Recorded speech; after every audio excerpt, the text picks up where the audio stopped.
how these two match up, how a regional side in the form of Lancashire women, of course, are playing in the different guise in the other competitions as a Thunder, match up against an international side in Ireland women. It's going to be really fascinating to see what this is going to bring. Yeah, a lot of the players that you will recognise will be players that you have seen play for the Lancashire Thunder. This is the Lancashire women's team, which is slightly different. You're right, it's a regional side, it's a slightly different representative side, but the players will be very familiar. The Ireland team a little less so. So what are we going to be finding about the relative merits of a regional side against an emerging national side? Well, I've said before that I've really enjoyed having a look at the series that Ireland played against Scotland and wondering how some of those players would go in regional competitions. Somebody like Orla Prendergast, for example, who was opening the bowling for Ireland in that series, was bowling really, really nicely, and is the sort of player that a side like Lancashire, like Thunder, who've got lots of spinners, are very strong in the bowling department, could be looking at somebody like that to see what they potentially would have to offer in this sort of competition. And then there's the likes of Gabby Lewis. She's made a 50 and 100 in the domestic competition in Ireland, made 2 scores just short of a half-century in that series against Scotland. So she's going to be one I'm really interested to see play as well. And we should not underestimate the opportunity that both these sides have to play at a test ground with people in it on a, what must be also accentuated, a fresh pitch, given the arguments that we've been having this summer about the women's game and not having fresh pitches. So it's an extraordinary occasion for all those involved, particularly given where we are. Yeah, I mean, it'll mean a lot to these women who are playing out here today. I mean, not least Alex Hartley, the Lancashire captain. People will have heard her yesterday on the radio. Well, she's here today to captain this team, and I think as much as anything that shows you what this occasion means to these women who are going to be stepping on the pitch. It really does mean a lot to them. Yeah, Lancashire captain and podcast host, Alex Hartley. Perhaps we'll mention that to her. But you'll be able to see behind Mike here that the 2 captains are ready to go, and the 2 umpires are coming out. And when the toss takes place, we will be showing it to you and having a word with the 2 captains as well. I'm fascinated to see, given the setting, we spoke about the significance of the occasion in terms of where it is, but also, and you've spoken about it too, matching up a national side. You would normally think they have the players that would be the better players, they would be the players that are more recognisable players, but certainly a lot of people watching will be very familiar with the Lancashire side, and it'll be great to see how they match up against this emerging national side. Yeah, I think it's a big day actually for Emma Lamb, because she has been making real waves in the 50 over domestic competition in England, and also she started the 2020 competition really well with a half-century and with wickets with the ball. So how can she go against an emerging nation will be fascinating to see, because she's got a real chance, I think, to come out here and just put a marker down and go to Lisa Kitely. I mean, Lisa Kitely may well be watching this. I'm sure she'll probably have the sound off and won't be listening to me and Scott Witter on upstairs. But it's a real chance to go, look, I'm here, I'm making runs, and if the series with India keeps going the way it is, they're going to have 3 T20s at the end where they could start using people like Emma Lamb and bringing them into the side. So I think it's a big day for her. Of course, it might not go the way she wants. That's 2020 cricket, but she's got a real opportunity here to put down a marker. Well, you can tell that Mike is a commentator because he's got a prodigious pad of paper and a laptop with him. So he'll be part of our commentary team with Scott Reed a little bit later on. But I'm going to get you to step aside, Mike, and we're going to get Andy just to walk through, and we will bring you now the toss. And after it, a word with the 2 captains as well.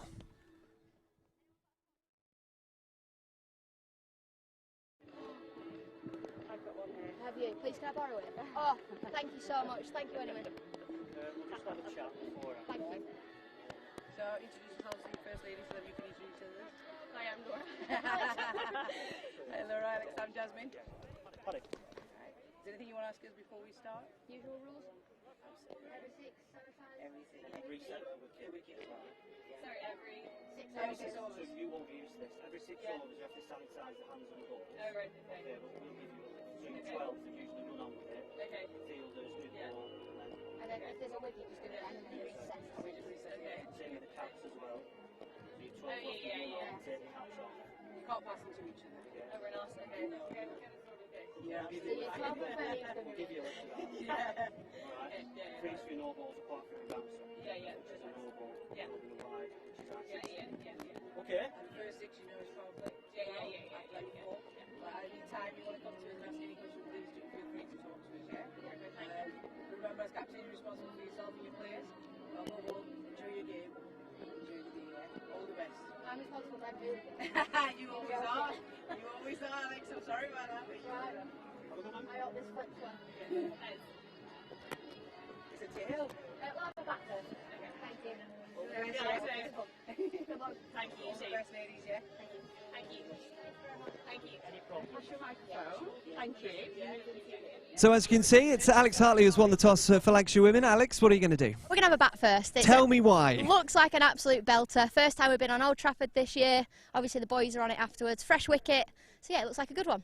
Just about that fresh wicket, because we've had conversations at international level about women playing on used wickets. How pleased are you that you get first go at this? And it's the men later who'll have to play on a used wicket. How it should be as well.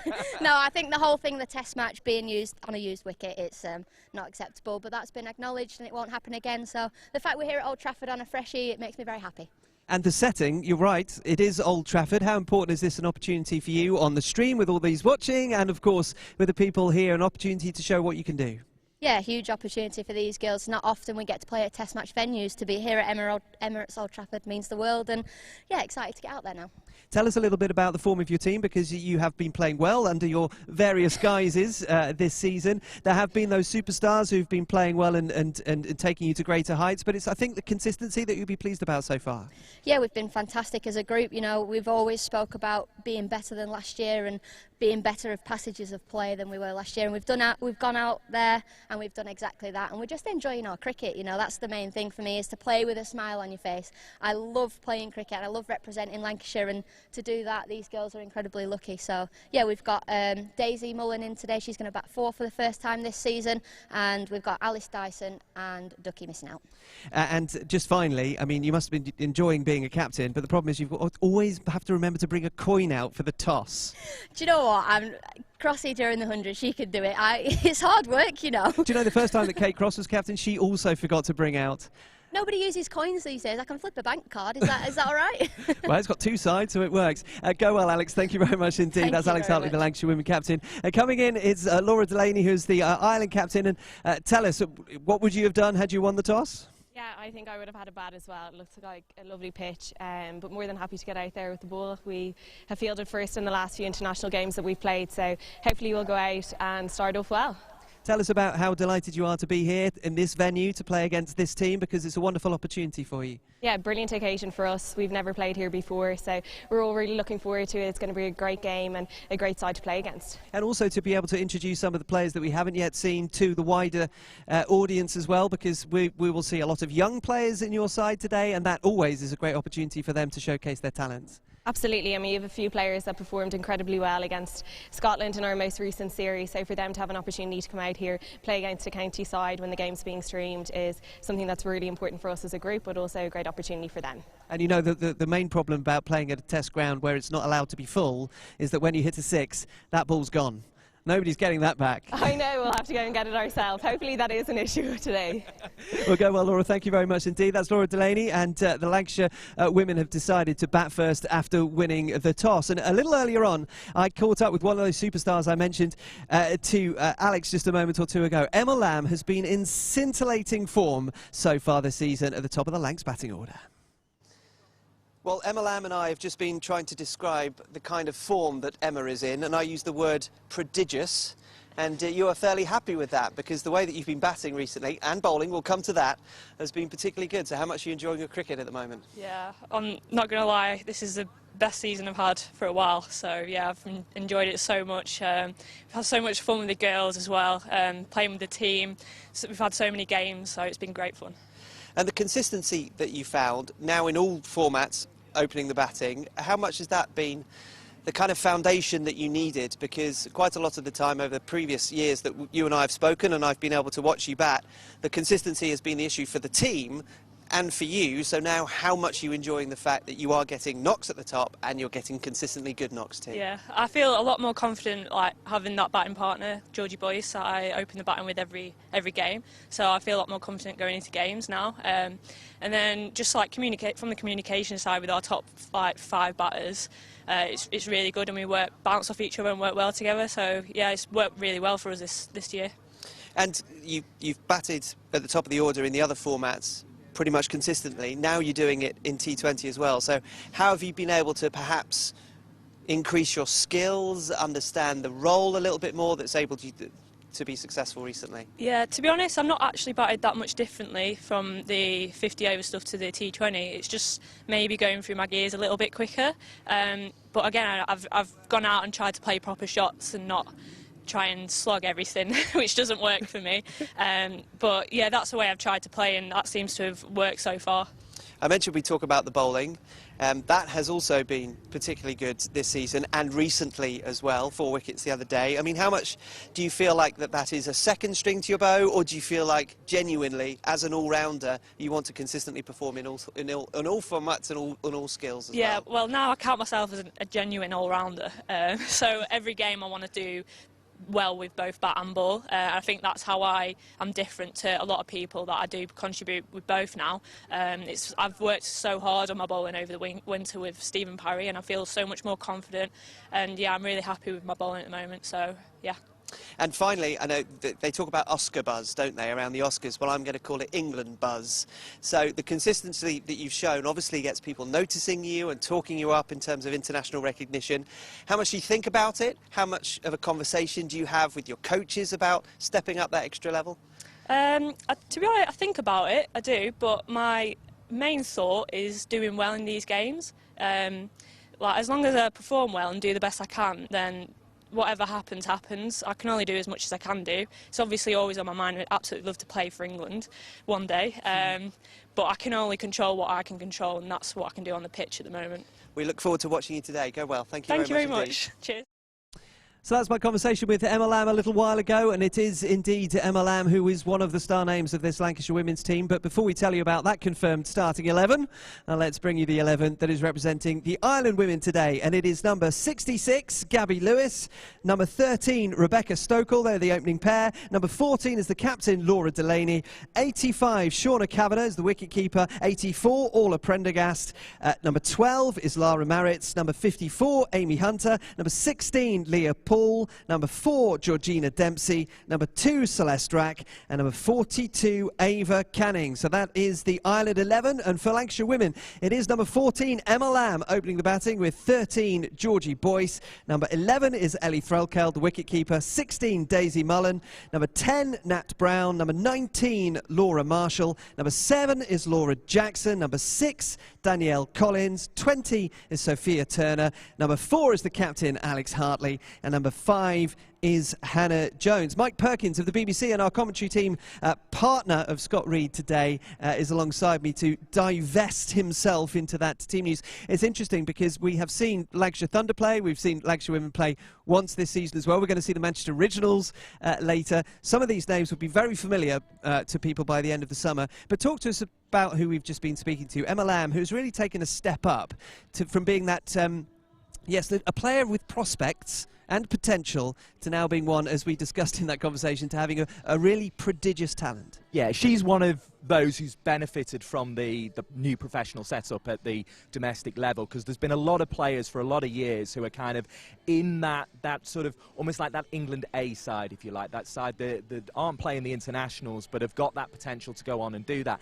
And Emma Lamb has been one of those for many years, and you've seen her come out this year. She actually started in the domestic T20 competition, which was ravaged by rain, but Emma Lamb was still managing to score runs in that. She scored runs against North East Warriors. She also managed to score runs against Cumbria as well. So she's come out and has looked really, really good with the bat. I mean, the only disappointment for me was the place I saw her was Chester Boughton Hall, where actually sort of getting a score in the 40s now is a disappointment for her, and that's what she got that day, and that's actually the one game of the last 4 that the sort of the Lancashire sides, the Thunder sides, have lost recently. But the other games, they're on a sort of win of 3 out of 4. I think it's one change from the last side that played in those games against Central Sparks. I saw them down there at New Road. And yeah, as I say, Emma Lamb she's an attacking player. If she bats for a good bulk of these 20 overs, Lancashire will have a big score on the board. There's no doubt about that. And as I say, I think she goes out there at the moment every time she bats in one of these T20 games with an eye on 3 figures, and that's what she'll be looking at today. Yeah, it's interesting because she did say to me that she initially, as a team, she's an opening batter obviously in most forms, but she started at the top of the order in T20, but didn't quite make it work, and so she was kind of pushed further down, and now she's got that opportunity again at the head of the innings. She's really making sure she takes advantage. That's the great thing about the competition that now exists at the domestic level, is that you've kind of got this thing, if you don't perform in the position you want, then you are going to have to go and perform at 3, 4 and further down. She started the Rachel Hayhoe Flint Trophy last year, played 2 games in that, and she was batting at 3, and it seems as if they've looked at it over the winter. They've gone, right, we need a big start here, we need to get Emma Lamb in, and we need to get her scoring runs, and that's what's been worked on, and that's what has worked phenomenally well so far this season. She's the player that you feel Lancashire pin their hopes of a score on. They're looking to build things around Emma Lamb. Now, let's hope we're not putting the mockers on her for when she comes out to bat today, because that can happen in 2020 cricket, and that's where the likes of Boyce, the likes of Threlkeld, the likes of Brown will come in. Daisy Mullen, interestingly, is coming into the lineup. Will she bat 4? That's where she's down on the list. Is that just because she's replaced Rebecca Duckworth, who was there in the T20 game at the weekend, or is it because they're looking to have a look at Daisy Mullen with a view to the rest of that competition at number 4? We'll be back with Mike in just a moment or two, because there's a conversation to be had about what you mentioned earlier about the increased professionalism and the fact that they're spending a lot more time together and here as a team as well. We'll come to that in just a moment. Just a reminder that Lancashire women have won the toss. They're batting first. We're back in Lancashire Cricket TV in just a moment. Today we're supporting through the energy check, basically rewarding a volunteer who's been a massive part to the local cricket club Winton. Well, it took me by surprise when Gary phoned me, and I realised it was after the 1st of April, so I thought it's not a joke that he's putting on me. So I thought, well, all I do, I just wander around the streets collecting money. Mike has been working for Lancashire Cricket as a lottery collector on behalf of Winton for the last 20 years really. Must have raised in excess of £20,000 for the club, going out every other Thursday night collecting around the local housing estate that have all supported the local club. It's guys like the volunteer who's run there, who's absolutely amazing work, helps run this club. It's been brilliant. I can't say enough about him. He's a first-class guy really. The lottery we started 27 years ago, one of the main aspects of that was the support of local community clubs, and obviously the likes of Winton. I mean, we've got over 70 clubs now that have linked into the lottery. Whenever we need money, committee members or foots tell me and say, can we get X amount because we need like a new shutter for the door, or the nets over there.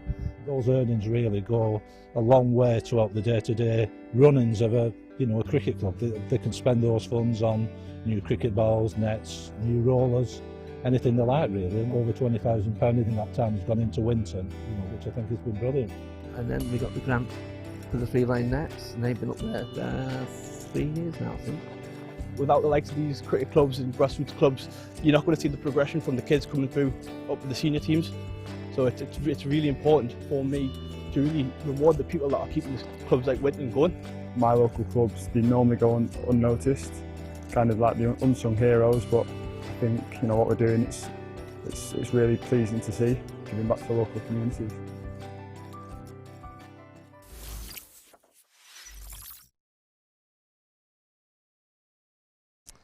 We are at Emirates at Old Trafford for a double header on Lancashire Cricket TV today. Later on, the Lancashire Lightning playing the Worcestershire Rapids in a crucial T20 Vitality Blast North Group game. That is to come. That's a 6:30 start, but a 2:30 start, so not long to go now until Lancashire women play against the Ireland women. You may well be able to see that behind my guest Mike Perkins there is some paraphernalia, I think is best to say. It's a glorious thing to have. You're going to have to clear that away at some point. Somebody's going to trip over that. Mike, this is a wonderful scene that we have, but that's very typical, isn't it? Around the dugout and spreading your footprint. I think most cricketers' dreams when they're sort of at kind of that university age is to have one of those cars where there's just kit everywhere. It's more cricket kit than car, and that's kind of the scene we've got over here. And plenty of people getting ready, padding up, who we're looking forward to seeing, because to some extent the Ireland team are a little bit of an unknown, but equally they're a side that, as I say, are emerging onto the international scene, and it seems that kind of there are ebbs and flows in that respect. There are times where they have a team where you think, right, this is the moment they kick on, much as they did in the men's game, I suppose, with their victories at the World Cup. A lot of them you see in the sort of the biogs that they've got. Their crowning achievement has been putting Ireland on the world stage at World Cups, but this team now is young, and they're sort of trying to bring themselves through and trying to add to that history that Ireland have. Yeah, the bags are socially distanced, which is important, as are we. You might have seen just walking past Ed Joyce, which was a famous face to a lot of people who have supported Irish and English cricket over the years. So they've got a very stellar coaching lineup, that's for sure. But you mentioned about those young players coming through. Lancashire women have struggled for the consistency over the course of the last few years. They have always had good performances, but they've often been followed by a poor one. It's been difficult for them in the Women's Super League that has been taking place up until this year. So how crucial has it been, that change that they've had, that they come in now 2 or 3 days a week, guaranteed, they spend that time with each other, they have, and partly because of the pandemic, they have a bubble within which they are able to operate, because it seems to have been bearing fruit already this season. I think what you can't underestimate with Thunder is they've tried to take the pressure off that situation though. They've tried to make it about being fun. That comes from the captain, Alex Hartley. That's the way she's had her times where she's not found cricket fun, and she wants to make sure that everybody in this lineup does find cricket enjoyable, does find cricket fun. And so yes, they have professionalised, and yes, that has helped, and we've spoke about that with somebody like Emma Lamb, but equally somebody like Ellie Threlkeld. We heard Alex Hartley the other week talking about how she's putting a lot of pressure on herself at the moment because she has that professional status, and what they're actually trying to do is they're trying to take that pressure off, because they know she can make the runs. She's done it in the Kia Super League at times. She got a half century in the Rachel Hale Flint Trophy last year, and they don't want to sort of make it too difficult for those sorts of players to actually go out and do what they can do and perform. And they very much looked at this from last year when the Rachel Hale Flint Trophy came in at the back end of August as kind of, right, okay, these 5 years we're developing, we're getting better. And as I say, somebody like Ellie Threlkeld, perfect opportunity today at Old Trafford to go out there, just play a natural game, to play those sweep shots she likes, and to put a score on the board. Mike, we're looking forward to your commentary. Thank you very much indeed. We'll catch up with you a little bit later. That is Mike Perkins, who is part of our BBC commentary team with Scott Reed. That is to come in just a moment. A reminder that Lancashire women have won the toss. They are batting first on a pitch which we are fascinated to see. The women have first go on this afternoon at Emirates Old Trafford. The skies are blue. It's a glorious setting, a fantastic scene for our first match of the double-header, and it's coming up very shortly.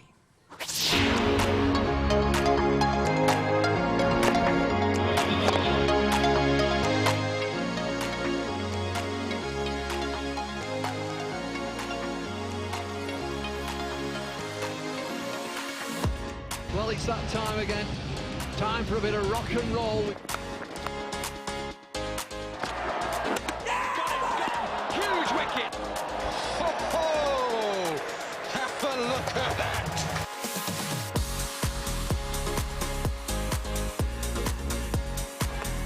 Yeah, that's brilliant! What a catch! And boy, did they need that! Well, this is punishing stuff from David Malan. He keeps going and going. Oh, excellent catch!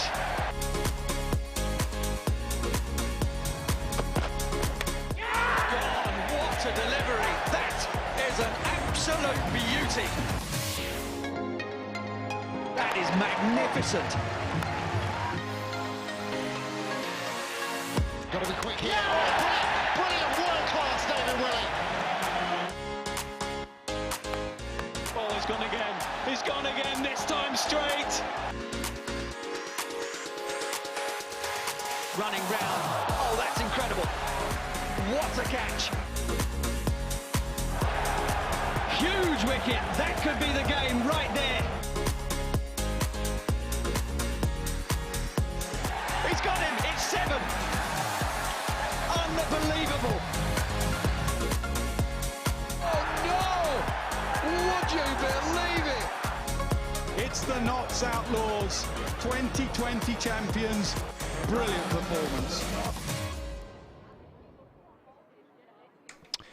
Well, very warm welcome from the commentary box here at Emirates Old Trafford for this first of a double header. Yeah, looking forward to it. And a beautiful day as well. Forecast is good for the rest of the afternoon and into this evening. The men will come later on.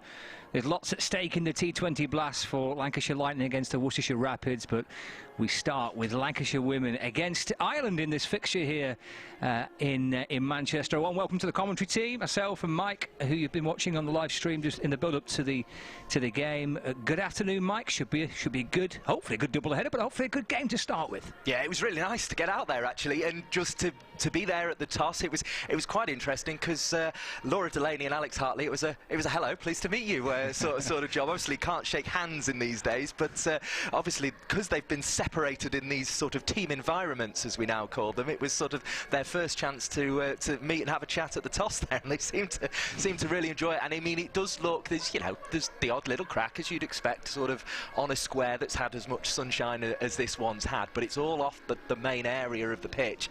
And I think, to some extent, Alex Hartley's made her point about fresh pitches, I think, on Test Match Special. She has. And I think it's a big statement that there's a fresh pitch down there, and that they've come out here at Old Trafford and they've gone, right, we want a fresh pitch for this game. And obviously, as you say, we've got a women's game and a men's game to follow it. Absolutely fantastic day of cricket ahead of us at Old Trafford. I think both sides, though, given the heat down there, will be quite glad they're only going to be in the field for 20 overs. It doesn't feel like a day you'd want to be out there for 100 overs or anything like that. No, it's a beautifully warm afternoon, isn't it? And one or two spectators in with their short sleeves and shorts on. Why not? It's a lovely afternoon. Come watch a bit of cricket. Here come the umpires creeping down the metal staircase leading out from one of the dressing rooms.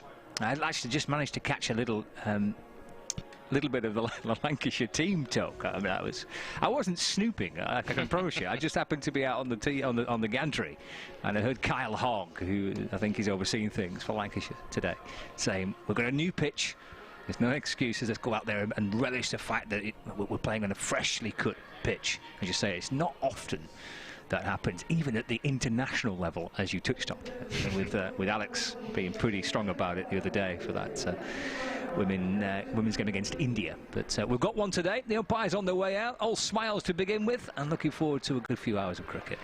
It brings with it its own pressure, though, doesn't it? And I suppose that's the unfortunate thing, that women's cricketers are constantly having to have this battle and constantly having to fight for everything, be it a fresh pitch, be it playing on grounds like Old Trafford, is that it does put a little bit of pressure on. So Kyle Hogg, the coach there, probably doing the right thing to say, look, yeah, you've earned this, make the most of it. But as I say, so much of what Thunder do is about enjoying your cricket and taking the pressure off a bit. So they've got to be careful to get that balance today.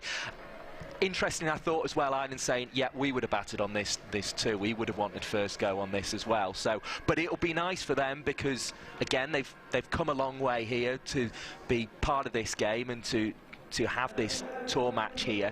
And I think it is big to see that match-up between the regional sides and an emerging nation. But it'll be quite nice for them to be out all as one, all as 11, working together and sort of not to have to go out in ones and twos and potentially have that little squeeze put on by what is a very good Lancashire bowling attack. So yeah, I think in some ways, though they might have liked a bat, this isn't a bad thing for them to be out there in the way they are at the moment, all as one team, all together. Well, here come the two opening batters. We've seen Ireland sprint out in their emerald green shirts, looking lively and looking like they're looking forward to enjoying the afternoon. And it's a good contest, isn't it? It's a good battle. It's a good kind of yardstick when players are looking to force their way ultimately into international recognition. It's definitely, it just feels it has a lot more on it than, say, an ordinary tour game would. An ordinary side coming over on a tour of the likes of an Ireland or Scotland. Those games, we obviously see sort of the A-sides tour, don't we? We see sort of Australia A, India A, that kind of thing. This feels like it has a lot more significance in terms of just these players getting this opportunity on this big stage. And I think Emma Lamb is the person who's got probably the biggest opportunity of all facing up to this first ball. Yeah, which will be bowled by Ava Canning as well. She's only 17, so a few butterflies, I'm sure, in the stomach. It's right arm over the wicket bowling, that's cut away, and there's a run straight away for Lamb out through the point boundary. In fact, they come back for a second. So Lancashire are up and running. A little slice away through deep point. There's something quite vivid about the Ireland strip, isn't it? It looks terrific. The bright shirt and the blue trousers with that bright stripe down the side. It's made for the sunshine. It is, isn't it? There's something quite tropical about it. This is a little bit onto the pads as Lamb goes back into the crease and just pushes away safely into the offside, and there is no run. This T20 fixture, the first of the day, is up and running. Lancashire batting first. I'll run through the two teams for you as well, but Alex Hartley winning the toss and wanting to have a bat first. And again to Lamb. It's cut just beyond backward point. Perhaps for two, if a little bit of hesitation, but yeah, Lamb comes back for a second, so she doubles the total. Moves up to 4, and Lancashire are 4 without loss halfway into the first over. And it's good, always good to see some new names as well, isn't it? From our point of view, you and I have watched a bit of Lancashire play throughout the course of the last few years, and we're relatively familiar now with our Lancashire lineup, but good to watch some, for us, some new faces playing for Ireland, and a great chance for 17-year-old here. And he made her international debut against Scotland just last month. And in bowling, forward in defence goes Lamb, pushing it back down the pitch, and there is no run. And what an opportunity at Emirates Old Trafford, one of the iconic venues. There were lots of smiles on the island faces as well down there, yeah, which is good to see. They're relishing this too. I'm sure, yeah. 2 balls left of the first over. Canning over the wicket and bowling. Pull through the onside. And out towards that mid-wicket boundary just for a single. Lamb moves up to 5. 1 ball left of the first. 5 without loss. It brings Georgie Boyce on strike for the first time. 1 ball left of this first over. That's Kavanagh keeping wicket. There's a short third. Backward point. Deep extra cover. Cover mid-off, mid-on. Short mid-wicket, square leg and a deep mid-wicket. So there's a deep extra cover, deep mid-wicket. And on the rope. And Boyce off the back foot, pushes away into the offside, picks up an extra cover. No run, end of the first over then. So 5 runs off it. All 5 off the bat of Emma Lamb, who's been in good form this year for Lancashire and for Thunder. She's on 5, as indeed are Lancashire, 5 without loss. Yeah, the ball ending up in the hand of the captain, Laura Delaney there, and she will be fairly happy with that start. I think if you can keep them below 1 a ball at this stage, it's always interesting to try and use that maybe as a target in the early stages, but of course the restrictions with the power play mean that it is in many ways in favour of the batters if they can get the ball out the ring. The power plays in women's cricket don't have quite so much importance as they perhaps do in the blast game that we'll see later on. I think teams can certainly have a sort of fairly middling to average power play around that 1 a ball mark and go on and make a very good score. But we see Orla Prendergast coming on to bowl, and as I say, she's one of those from that Scotland series. I'm excited to see how she matches up against regional players over here in England, because I think she's exactly the sort of bowler who could do very well in competitions like the Rachel Hale-Flint Trophy competition, the Charlotte Edwards Cup. Of course, it's far from simple at the moment. So Prendergast at the back of her run from the Jimmy Anderson end, and she's going to be bowling to Emma Lamb, who waits with her bat raised, and Prendergast bowls a ball that felt as if it maybe just touched back a little bit towards the stumps there. Lamb was comfortable in the drive though, no run on offer, but it goes up to mid-off where the fielding is done, and delighted to already have nearly 1,000 of you with us on the stream. Many more, I'm sure, on the BBC Sport website, BBC Radio Manchester and BBC Radio Lancashire, bringing you this commentary along with the Lancashire Cricket YouTube stream as Prendergast bowls to Lamb, who's driving, and that looked for a moment as if it was going to go quite pleasantly down the ground between the two fielders at mid-off and mid-on, but instead it was just fielded up there at mid-on, and no run was on offer. So a tight start to the over here from Prendergast, whose best figures of that series against Scotland were 2 for 7, also took 2 for 19, 1 for 19 and 1 for 16. So a Canny, an economical operator, and nearly had her first wicket there. I think there were fingertips on it as Lamb went over the leg side, but it couldn't be stopped. It is away for 4 runs, and Emma Lamb, perhaps in slightly fortuitous fashion, takes the score on to 9 without loss. There were fingertips there from Dempsey at square leg, but she just couldn't leap high enough to take what would have been a pretty decent catch, particularly on that angle, struck at that sort of with that sort of power. It wasn't too far away. Say it was a fingertip away, wasn't it? Really, from getting something on it. Here's a Lamb good shot again, waiting. Prendergast bowls, and Lamb is driving into the offside, and she fancies a single there, and will get it relatively comfortably to bring Georgie Boyce back onto strike. So 5 from the first over and 5 already from this over from Prendergast. Started with 2 dots, but has been hit for a 4 and a single there to take the score on to 10 without loss. The sky looking fantastic above Old Trafford, all the usual sights. We can see Trafford Town Hall there, we can see the big high rises across towards Manchester, and Prendergast is on her way in with traffic buzzing in the background as Boyce plays it into the leg side, but can't find a way past mid-wicket and can't find a run as a result. So Boyce continuing to have to wait for her first scoring shot of this game. She's gone about her business interestingly in the games in the Rachel Hayo Flint Trophy, with she's become sort of a bit more of an accumulator than she perhaps was known for in the Super League, but she can hit a ball cleanly, and she's trying to do that through extra cover, and she has done that through extra cover. It looked as if both fielders would be in with a chance for a second, but she's dissected them perfectly, taken the score on to 14 without loss. It's the first scoring shot for Georgie Boyce, and as if to emphasise that point that she does have a fluid swing of the bat, she proved it there by finding the rope at extra cover. Glorious shot, wasn't it? Lovely drive through extra cover. It's too many good form though, haven't they, for Thunder this year? And come into this game in such a confident mood.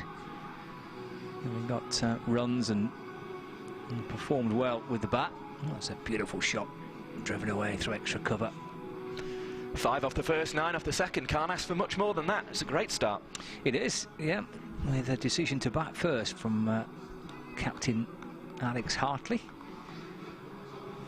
A nice bright bubbly start from Messrs Lamb and from Boyce. Ava Canning's going to continue from the Brian Statham end. Little skip as she starts her second over. He'll nudge away into the onside, but for no run, picked up at mid-wicket. Score remains on 14 without loss. Yeah, just 17 years of age. Ava Canning making her international debut in the first T20 international of last month against Scotland. So a special moment for her. And then Baldwin just taken off the pads by Lamb. And towards that fine leg boundary. Chase on.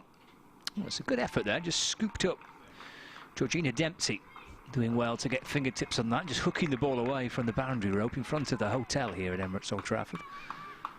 Actually, I don't know if it was sunglasses or what, but there was something just by the rope that popped up over it, and I thought it was the ball, and then I realised, nope, they're playing white ball cricket, and that is definitely not white, so that's definitely been retrieved. Yeah, it was a bit of a divot at first, but it could have been a pair of sunglasses falling off the head. Canning in, and right back into the crease goes Boyce. Strike it away through the offside. Marritt's at point fields, and there is no run. So Boyce on 4, 17 without loss. You might be right on a divot because she didn't pick them up and bring them back with her. So you tend not to place a divot back on your head, but sunglasses you might. Getting in again. Bit of swing back in towards the bat, and Boyce chops it away through the offside. Prendergast in that cover boundary fields. 18 without loss. 4 off the over so far. Yeah, you mentioned she started in that series against Scotland. Figures of 1 for 17, 1 for 11, none for 20 and 1 for 6 in the 4 matches in Belfast. In again to Lamb, who's playing forward, just pushing away into the offside, no run. Gathered extra cover.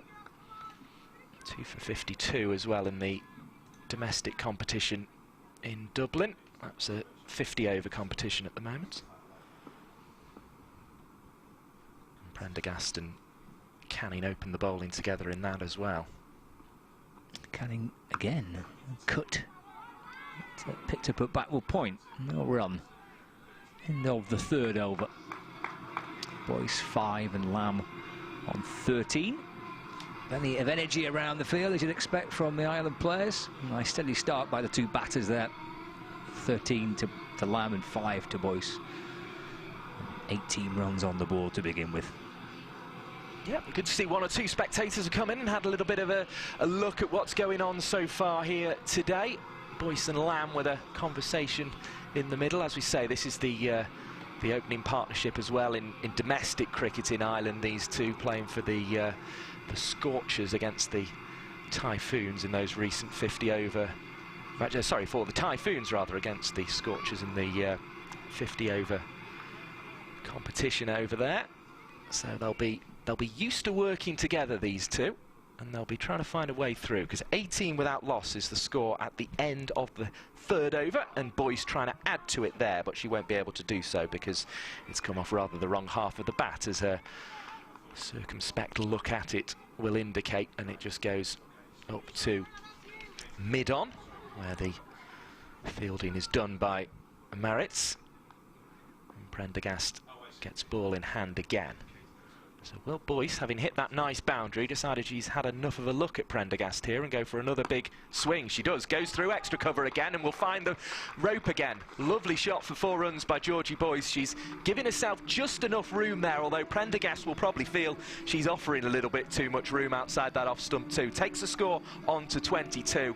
Really good stroke from Georgie Boyce, and I was saying it's one of those things I was intrigued to see, whether the fact that she'd gone to a little bit more of a sort of working it around type approach in the 50-over competition, whether that was going to inhibit her in the 20-over competition. Well, it's the first look I've had her playing 20-over cricket this season, and it appears not. Well, that was another terrific shot, wasn't it? I mean, any bit of width there, and already we've seen from Georgie Boyce how strong she is through the offside. Not surprised that Ireland are looking to bolster that offside field with extra fielder inside the ring, pushing out deep extra cover, as you can see to the right of your screen. So there's 2 there in front of the batter's eye line at mid-off and an extra cover, just to try and block that route, which has been successful for Boyce so far. Well, given where she's hit it through extra cover, I think Gabby Lewis might struggle to get round if she goes there again, and she's not going to stop that because it's gone straight down the ground, dived by Maritz, but she's not going to get there, and that's 4 more for Georgie Boyce. And, well, she looks in fine touch here. It was over-pitched, it has to be said, from Prendergast. It was straight and on the stumps, but it was far too full, and Boyce just latched onto it, knocks it down the ground. 26 without loss the score, and this decision to bat first from Alex Hartley is looking a very good one indeed at the moment. That's a glorious shot, isn't it? Can't beat a good on drive, can you? That was a beautiful shot. Watch this, punch right down the ground, just past the stumps, beats the fielder. Great shot. They've all been classical cricket shots so far from Georgie Boyce. She's got an opportunity to go through extra cover again, but picks out mid-off and will... Well, she could have got a single there, I think, if she'd really wanted it, but I think she's decided, actually, dot ball's not a bad thing here. I'm quite happy at this end, and I'm going to look to try and add my my 3rd boundary of the over, if at all possible. Just surveys the field on the offside. As I say, she's got that sweeper out at cover, and she'll want to make sure she avoids whether she goes behind square on the off or through extra cover, which has been the favoured route. Boyce driving will find Maritz, but not before a single is taken. Good running on that occasion, because as I say, I felt they could have got that from the last ball, but they decided on this occasion to take it. 27 without loss the score. The over started on 18, so 9 runs added in it so far. Can Emma Lamb make it a double figures over from the last ball here? She has 13 from 13 so far. Lancashire women playing at Old Trafford against Ireland women. You're with Mike Perkins and Scott Reed as the ball goes airily into the offside, and it plugs rather unkindly from an Emma Lamb point of view, because if that had kicked on, she might have been able to get 2 or 3 there, but instead the ball just stuck in the outfield. It had been hit up with considerable spin. It is a double figure over, 28 without loss the score after 4, and what I feel Lancashire are doing here, which Scotland weren't really able to do in that series where It was the first one for both these nations after the long delay for women's cricket after COVID. They sort of, Scotland weren't really able to put pressure on Ireland in Belfast in the way that Lancashire seems to be able to be doing here. Yeah, it was a good series, wasn't it, for Ireland against Scotland, winning the 3 final T20 matches after Scotland's opening victory. Start the 5th over. Oh, that's a big shot through the onside. That's cleared mid-on. Bounce up towards the rope. Should have enough to reach it. It does. 4 runs with Amy Hunter chasing after that, but plenty on it. Bang, there you go. Up and over wide mid-on. Plenty on it. Well, outfielder out in the deep as well, trying to come round and pick the ball up, but 4 runs to Lamb. Feels an over too many for Canning this. I think they maybe should have made the first change here. 1 for 13 of 2.1. Onto the toes and cutting away into the offside. Delaney, the skipper. Extra cover there. And it's picked up by Prendergast. Just a single this time to Emma Lamb. Nearly 1,300 on the live stream already, which is good to see. So do make sure you hit the little thumbs up button as well to help more people find it. You cannot beat your little thumbs up button. It's always helpful. Spread the word. Waiting for this next delivery from the crease, trying to chop the ball away through the offside, but nice bit of work at backward point, and there's no run. It was a fierce bit of fielding by Moritz there, wasn't it? Well, sharp on it. It's quite an awkward position too, because she's fielding just at the edge of one of the used pitches there, so can often take quite a nasty little bobble, can't it? Keeping a close eye on it. Getting off the back foot, chopping away through the offside underneath the fingertips of Laura Delaney. And the run for Boyce moves to 15. 34 without loss. Brings Lamb back on strike. Boy, she's had a good year so far with the bat and with the ball. In the Rachel Hale Flint Trophy and the Charlotte Edwards Cup. And it's just steered neatly through extra cover. Calm shot. Lamb moves up to 20. 35 without loss. 1 ball left of the 5th. Yeah, 58 in the opening game of the Charlotte Edwards Cup, as well as 4 wickets for 13 runs. Very much, I felt, the performer of that first round of fixtures. Canning to Boyce, it'll step down the pitch. Pick up and throw. Decent sharp effort actually from Rebecca Stokely at mid-off. Got through for 1. End of the 5th. You can see there, Boyce 16 off 13 with those 3 fours. 2 drives through extra cover, 1 straight down the ground, and Lamb is 20 off 17. A couple of fours for her as well. 5 overs gone, 36 without loss. So I felt perhaps an over too far there for Canning, but actually she's got away with it with just the 6 runs, so I think she'll be relatively happy with that. 36 without loss, the score. Emma Lamb also making 121 in her first game of the Rachel Hale Flint Trophy against Western Storm. She'd made 119 as well from 73 balls against North East Warriors in the T20 competition that preceded all the regional cricket here in England. So she's, as you say, Scott, in very good touch. If you're going past 3 figures with that sort of regularity and making a half century in your first T20 performance at the regional level, you're certainly not doing much wrong. And I genuinely think she is one that England should be looking at for the end of the India series in the T20s. Boyce cracking this away out towards the mid-wicket boundary. It's taken a rather unkind bounce, but it'll still get there for 4. And Celeste Rack's first ball into the attack was short, and it was right in the swinging arc of Georgie Boyce. She connected well, and it trickled off in the end over the boundary at mid-wicket, but it probably deserved to bounce over there in roaring fashion, actually, the way it was hit. 40 without loss, the score moves on to 4 more to the total. Pressure on Rack immediately, and she's floated this one up, and actually that was a brave delivery from Celeste Rack, and Boyce was down the track and unable to find a run. Good piece of bowling. what will she produce with a third delivery of the spell? Like a busy little run-up, and this one's cracked down the park by Boyce, and it's a chase on, and it will go away for 4 runs.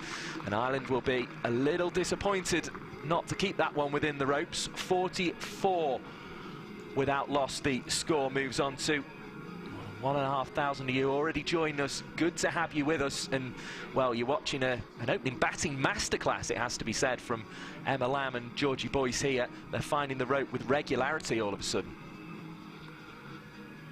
Slight switch in the field. The captain, Dempsey, I think, decided to go all the way back there at long on.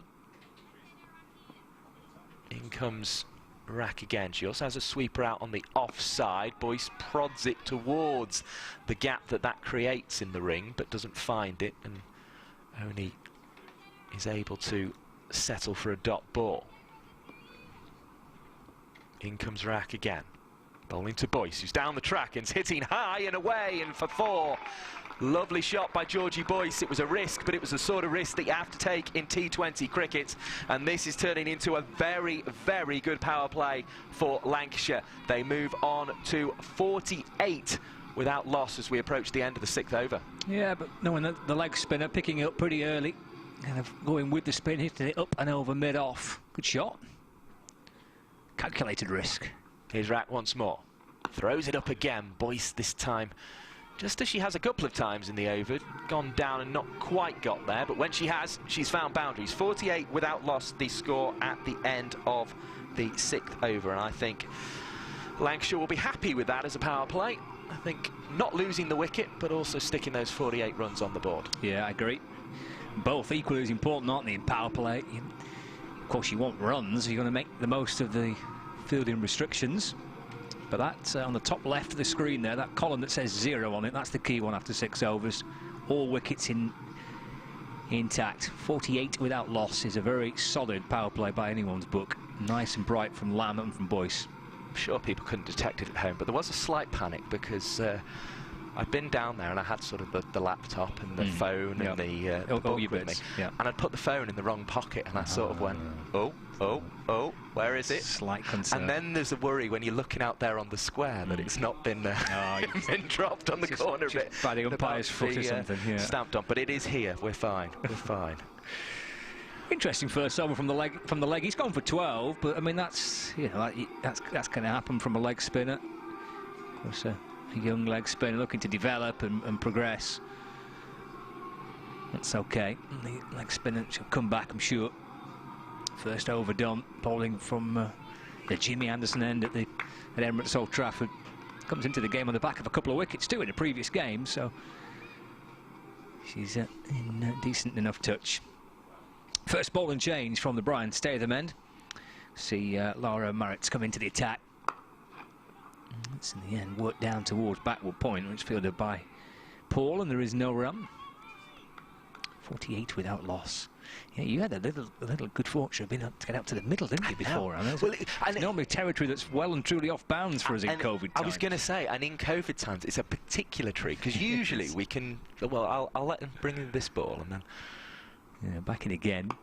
Clobbered away through the offside, beats the dive of Laura Delaney, and just a 1 run added, 49 without loss. Usually the games we're at the county grounds, you can, even if you've not got your pass round your neck, you can usually quite leisurely sort of walk out there and just have a little look at the pitch and a little say hello to 1 or 2 people, but it's not been possible to do that. And obviously it was very strict today, it was very, very segregated, and we were in our one sort of bubble. I know you're not meant to call them bubbles anymore, but we were in our one bubble, and Ireland were in theirs, and Lancashire were in theirs as well. But yeah, it was really nice to get out there.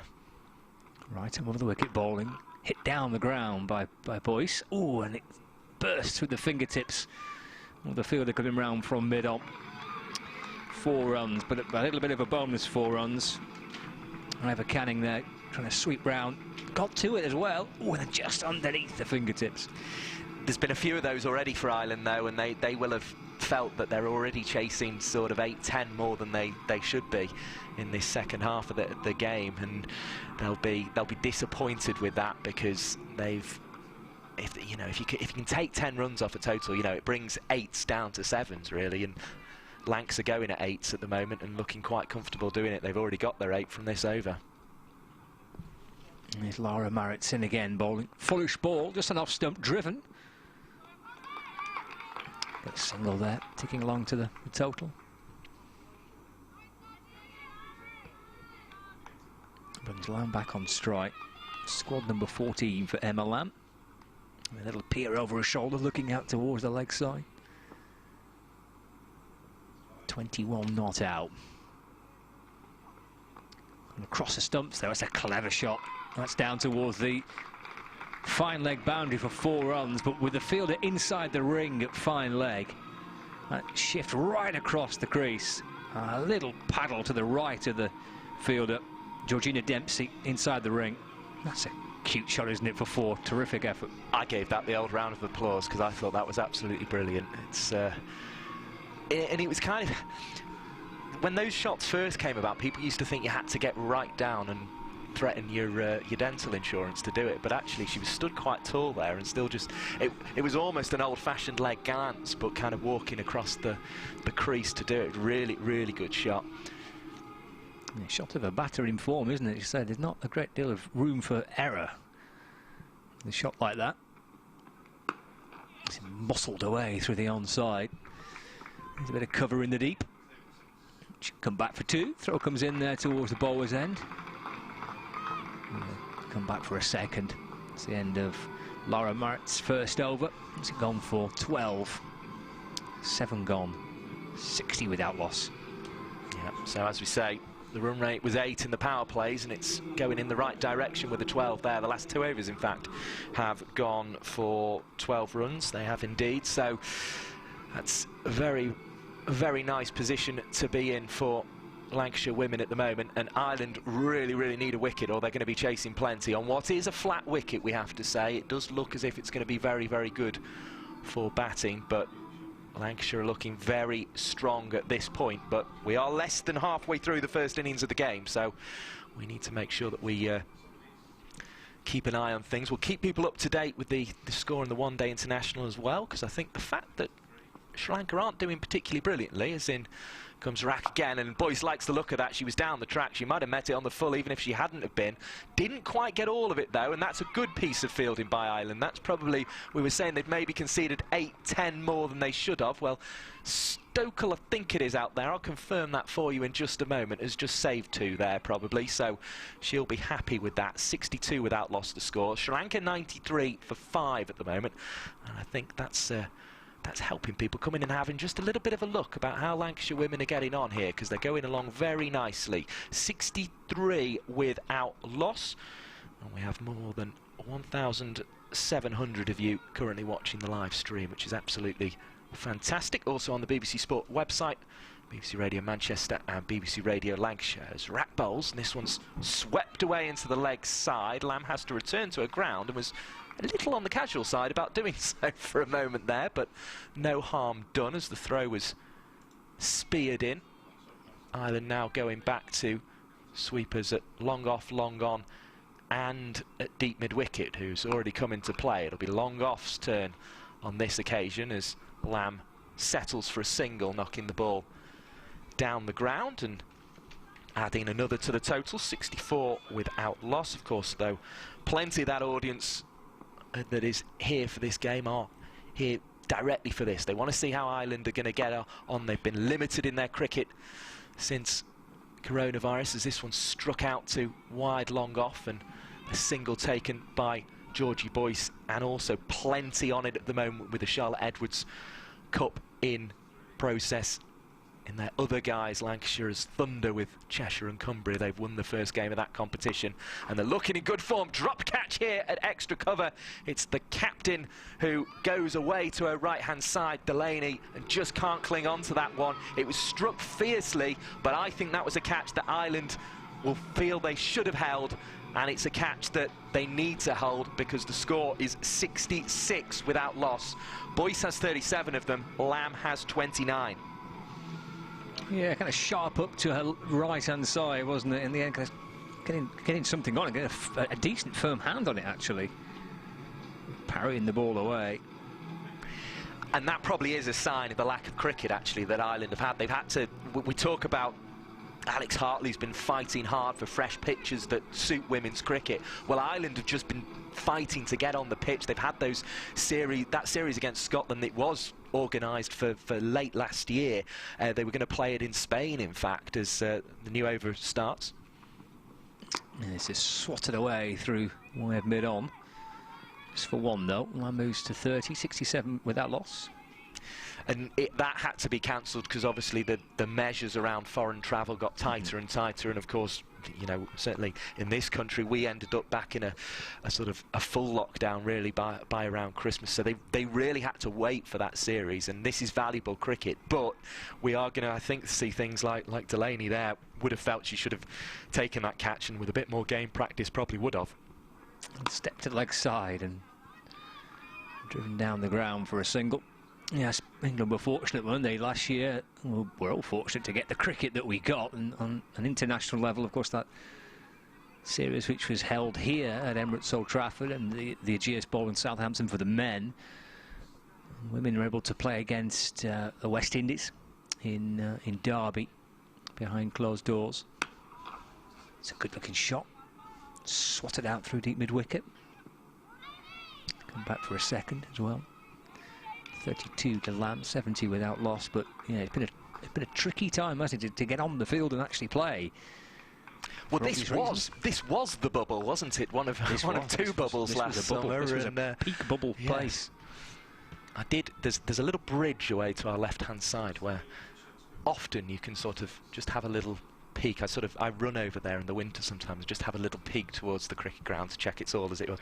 But I couldn't see in last summer, unfortunately. I did try. Goes for the scoop again. That's another clever shot. Quite get the full value for 4. And it just runs off the face of the bat.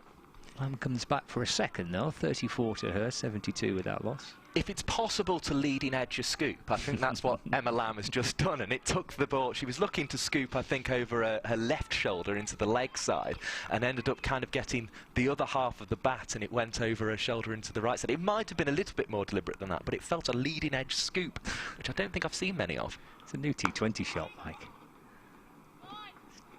Shy at the stumps, decent effort. Yeah, I think Lamb's okay. Got a run for it, moves to 35, 73 without loss, but nice pick up and throw towards the stumps.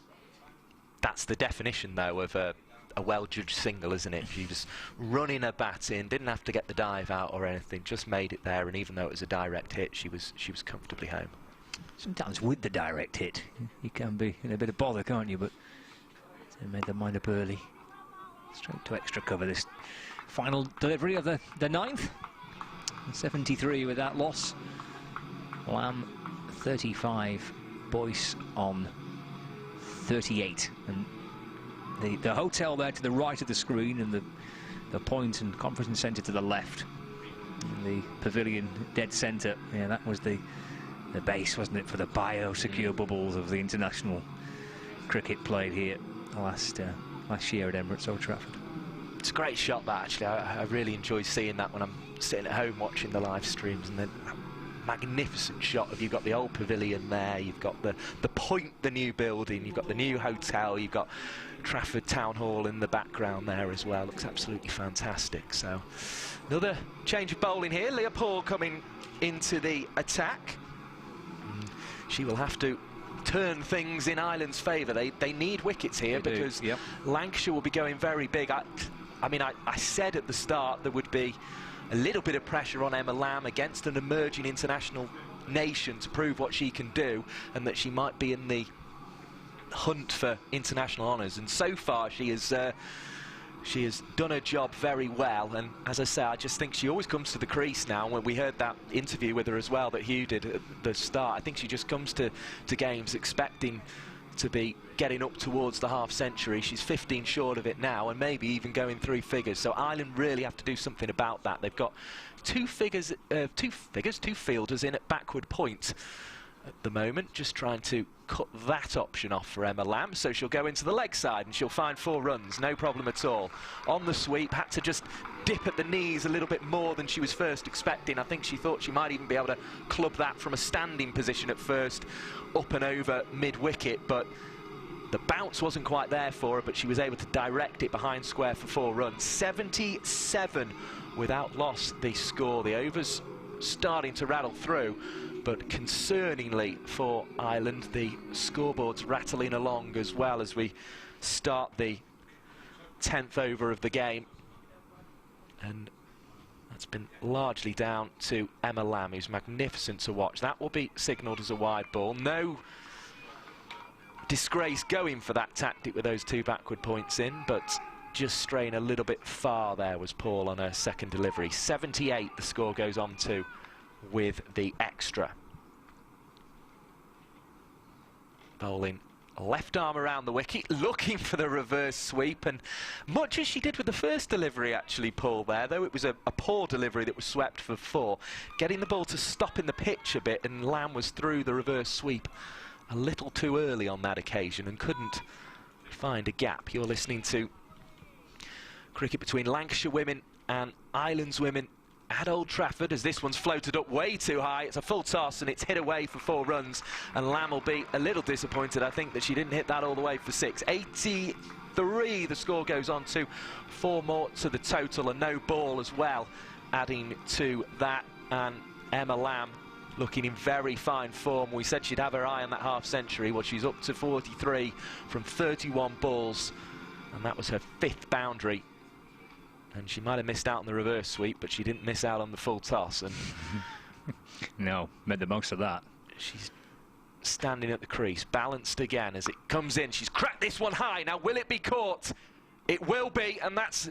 No, it's gone just short of the field. I thought the fingers were underneath it, but the ball landing just short for all the world. It looked as if, yeah, it was going to go straight to Rebecca Stokel, and it's dropped just short of her. Single to the total, 84 without loss. Well, it was a little bit of an optical illusion for us there, It Scott. was a bit, yeah. It felt as if it just dropped straight into her hands, but it's either just rolled out on the floor off the fingertips or just dropped short, I think, was actually what happened, because there didn't seem to be the usual kind of throwing of caps onto the floor from the captain and kicking at the turf that you associate with a dropped catch. So it must have just been short in the end. Boyce waiting now as this one's thrown up outside the off stump. There's a chase on. Lewis, I think it is, out there still doing the fielding on the cover boundary, and she does it well. Returns the ball on the bounce for only the damage of a single. 85 without loss. Lewis just dries her hands on her towel that she's got stuffed down the back of her trousers at the moment. It's a very cricketer look, that, isn't it? As down the pitch comes Lamb, and she's cracked that one away, and it's going to bounce slowly, but still away for 4. 89 without loss, and Emma Lamb is in fine form here, and is taking the score, her own score, onto 48, and looking very, very good indeed at the crease. That's a good shot, wasn't it? That's beautifully timed and placed, crucially. It's a wide, long on, deep mid-wicket, in between the 2 fielders. The voice of Scott Reed alongside myself, Mike Perkins, as Lamb is pulling away into the onside, and that was almost the sign of a player in form, actually, that she didn't think, I'm going to try and scrabble 2 and get to my half-century. I'm quite happy just to knock one out to the mid-wicket fence, take a 1, take the score onto 90 without loss, so 9 and over. Even an idiot like me can work that out, because we've had 10 overs of the game so far, and Emma Lamb is looking very, very impressive. 49, and I suppose you can see, Scott, you maybe haven't seen quite as much of her as I have. I still can't work out on that replay, by the way, why that didn't carry. It looked for all the world as if it had, but there we go. But I'm sure you can see why there's, well, I mean, I might be the one building up the international hype around Emma Lamb, but I certainly feel like it's there. Well, I think the crucial thing for Emma Lamb is that she offers something with bat and ball, doesn't she? So clearly a very talented opening bat. Had a good Rachel Hale Flint Trophy. Had a good year. 2021 with the bat's been terrific.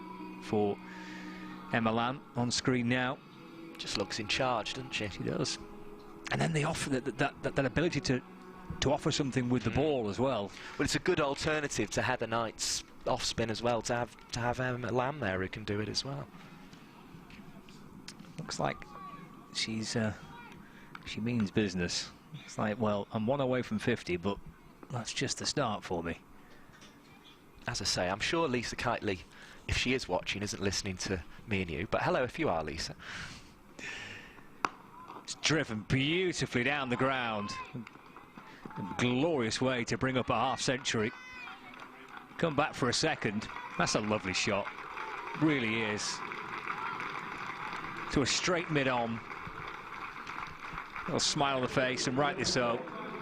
A gorgeous way to reach a 50 from 35 deliveries and 6 falls, 92 without loss. Yeah, really nice round of applause there, wasn't there, from those watching? Dempsey and then bowling, speared it in down the leg side, however, taken by Shauna Kavanagh, and keeper. Wide signalled, so 93 without loss. A great game of cricket building up here. I think it's a good place to spend the next couple of hours now. Fullish length ball. As well, actually, to engineer a position to get bat on ball there. Bringing the bat down, almost playing it with the legs apart and just pushing it through mid-on. Well, that's what they were looking for with the previous delivery, to kind of spear it in and upset the legs of the batter there, but it just missed the legs and went down the leg side from Dempsey, but on that occasion got it dead right, and as you say, it was something of a readjustment. Pretty handy, isn't it, when you can do that?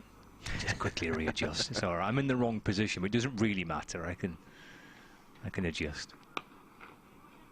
Clipped away, just out towards deep square leg.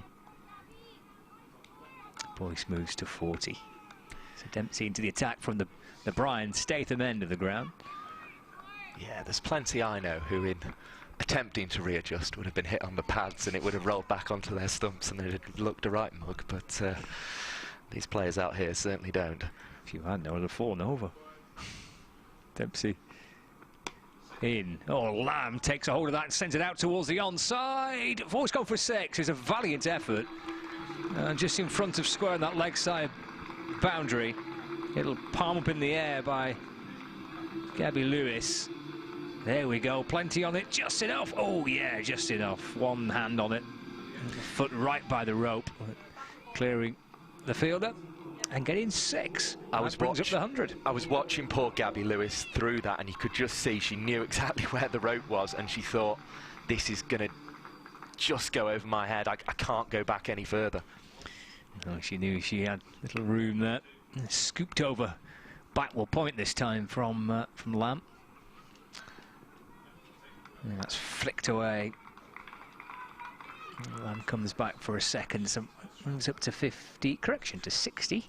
Not out. Century partnership between Emma Lamb and Georgie Boyce, and brought up with a 6.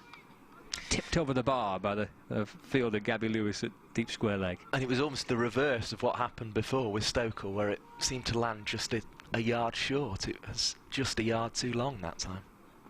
Going for that shot again, out through the onside. And getting full value, no, just bouncing this side of the rope. It will be 4. It's a great pickup, though, isn't it? Little step across the stumps, bang, there we go, up and over.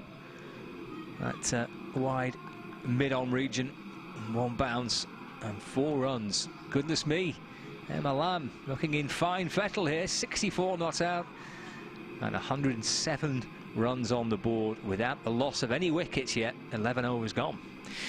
As you say, there have been a couple of chances for Ireland. The one where you feel it should have been taken was the one by the skipper, Laura Delaney, at extra cover. That should have been taken. But the others, the Stokel one and the Gabby Lewis one in that previous over, 1 a yard short, 1 a yard too long. What I liked about Lamb, though, there is she only just cleared the fielder with the sort of the proper slog sweep that went kind of mid-wicket way. So she just seemed to adjust, and the line of the ball was favourable to it as well. It was outside off stump, and clubbed that one a little bit straighter to mid-wicket and into a safer area of the ground. And we often talk about Old Trafford, don't we, when we commentate on games, about how it is a big playing surface and it is quite hard to cut off the angles, and I felt the angle was used well there. And Georgie Boyce, quietly, in comparison, which is surprising to say given the runs that she cracked through extra cover early in her innings, as she cracks another one into the leg side off the bowling of Moritz, and will look for 2, and this could be tight. And is this going to be a run out? No. Direct hit could have been tight. Yeah, direct hit would have been tight, but it came all the way back into Moritz's hand, and she had to get a good distance back and was almost throwing it at the stumps in the end herself to try and affect the run out. Lamb is bent over double, just trying to regain her breath, and I think Georgie Boyce will be saying, come on, I've run for you. It's your turn now to get back for the 2s. And Boyce, as I say, has been going about her work very nicely. 42 from 29, 109 is the score, so they will be very happy with that, will Lancashire, as Boyce waits again, looks for that extra cover drive, but she'd already gone for the kind of that open stance position, very popular in T20 cricket, to look for the baseball hit, and couldn't quite readjust her hands to smear it through the offside instead. And it's a valuable dot ball for Moritz and for Ireland. Yeah, there have been very few of them, the dots in this innings so far, which is one thing that Lancashire have done well. They've minimised the amount of dot balls. The boundary's not been hit, they've run well. Here's Boyce trying to score off this one. She will do, in front of square on the leg side. The pickup wasn't clean from Stokel over there, and a single is added to the score, so 110 without loss. I tell you who will be very happy about this, and that's the Lancashire captain, Alex Hartley, because she's had a long old journey to get to this game, because she was down at Taunton yesterday, so I don't know which way round she went, whether she stayed there last night or got back in the early hours of the morning, but either way I think she'll be quite glad of the little sit down before she goes out and bowls her 4 overs and captains the team. Yeah, maybe that's the reason for the decision at the toss. I don't quite fancy having a ball just yet, girls. You have a bat first. Lamb has driven this magnificently through the offside. We mentioned Boyce just a failing to adjust the hands from the striking position into the leg side. Well, Lamb's done it perfectly there, cleared the left leg out the way, thrown the hands through the ball, and it's just disappeared. And that's as direct a boundary as we've seen in this innings so far. It just sped off a bat and away. 114 without loss, the score goes to with those 4 runs. Really excellent stroke from Emma Lamb, just getting that leg out the way, finding the gap at extra cover, and it's a gap that has been profitable for both batters now, as Lamb waits again, looks for another drive through extra cover. Now I think that went through without anything at all. We'll await for the signal. It's a disappointing drop if it's not buys, and it seems to have been an outside edge because there's no signal. Yeah. Well, that is a costly drop at 116 the score goes on to, so 114 the ball dropped at there, and Ireland really have to start clinging on to some of these chances. We saw one that wasn't really even a chance at backward square leg in the opening over, as this one is clubbed through backward square leg for 4 runs. Another magnificent shot from Emma Lamb. Ridden her luck to some extent at times, but has also deserved every bit of it. 120, that surpasses either of the scores in what was the Thunder's first game, and that guy's in the Charlotte Edwards Cup. Neither side getting up to 120. Well, Lancashire here have done it in the 12th over, and largely thanks to Emma Lamb, who's 74 from 42 at the end of the 12th. But I mean, we mentioned those drops, they're starting to become costly. As I say, I didn't feel the first one on the sweep at backward square leg. It was a good one to get the fingertips to. I don't think much blame can be put on Gabby Lewis or on Rebecca Stokel for their efforts on the boundary. One a yard short, one a yard long, but the one at extra cover and the one to the gloves there, you feel they've got to be taken if you're going to have any hope of keeping this down to something respectable here. Yeah, well, it looks like being a bit of a monster total, this, isn't it, for Lancashire and for Ireland to chase. Those guys have come well stacked, haven't they? Look at that, there's a picnic box on one of the seats, and they've come well stacked for the afternoon and into the evening. I was going to say, they've come for the day, and who can blame them, really? Fantastic sunshine. And a fantastic venue to watch cricket at. It's quite, I mean, if you're going to do the double header, you have got to make yourself, get yourself nicely stacked for the day, haven't you? Food and indeed clothing, just in case it turns chilly. Got to pace yourself, everyone, as well. True, pace yourself. Don't go early. Quite right. Nudge your way off the pads by Boyce through mid-on. Dempsey continuing. Of course, you're going to factor in an awful lot of inexperienced in this Ireland team, as you touched on earlier, Mike. Some young bowlers. Big chance to play at a big, famous test venue against two batters who've been in good form domestically for Lancashire. Dempsey continuing in. Should be enough on that, I think, to beat back square leg. There is 4 more. Problem for Ireland at the minute is they just don't quite know where to bowl to Emma Lamb. 125 without loss in the 13th. Well, as I say, I think their best route is to hold on to one of those catches, unfortunately. I think that's the only way you're going to stop Emma Lamb here. They've got one out at straight mid-wicket now as well, so there's big pressure on those 2 positions. Dare we say it? Emma Lamb, 78. Too far away, you know. Slow ball. That's a clever piece of bowling, I think. And that just shot through to the keeper, took the pace right off that. I don't believe in the commentator's curse, Scott Reed, and it gets far too overused, but you did nearly do it there. I did, didn't I? Yeah. Sorry. Apologies. Emma, I do apologise. I shan't mention it again. A little flick, a little upishly out towards square leg. Gets a single, that'll do, get off strike.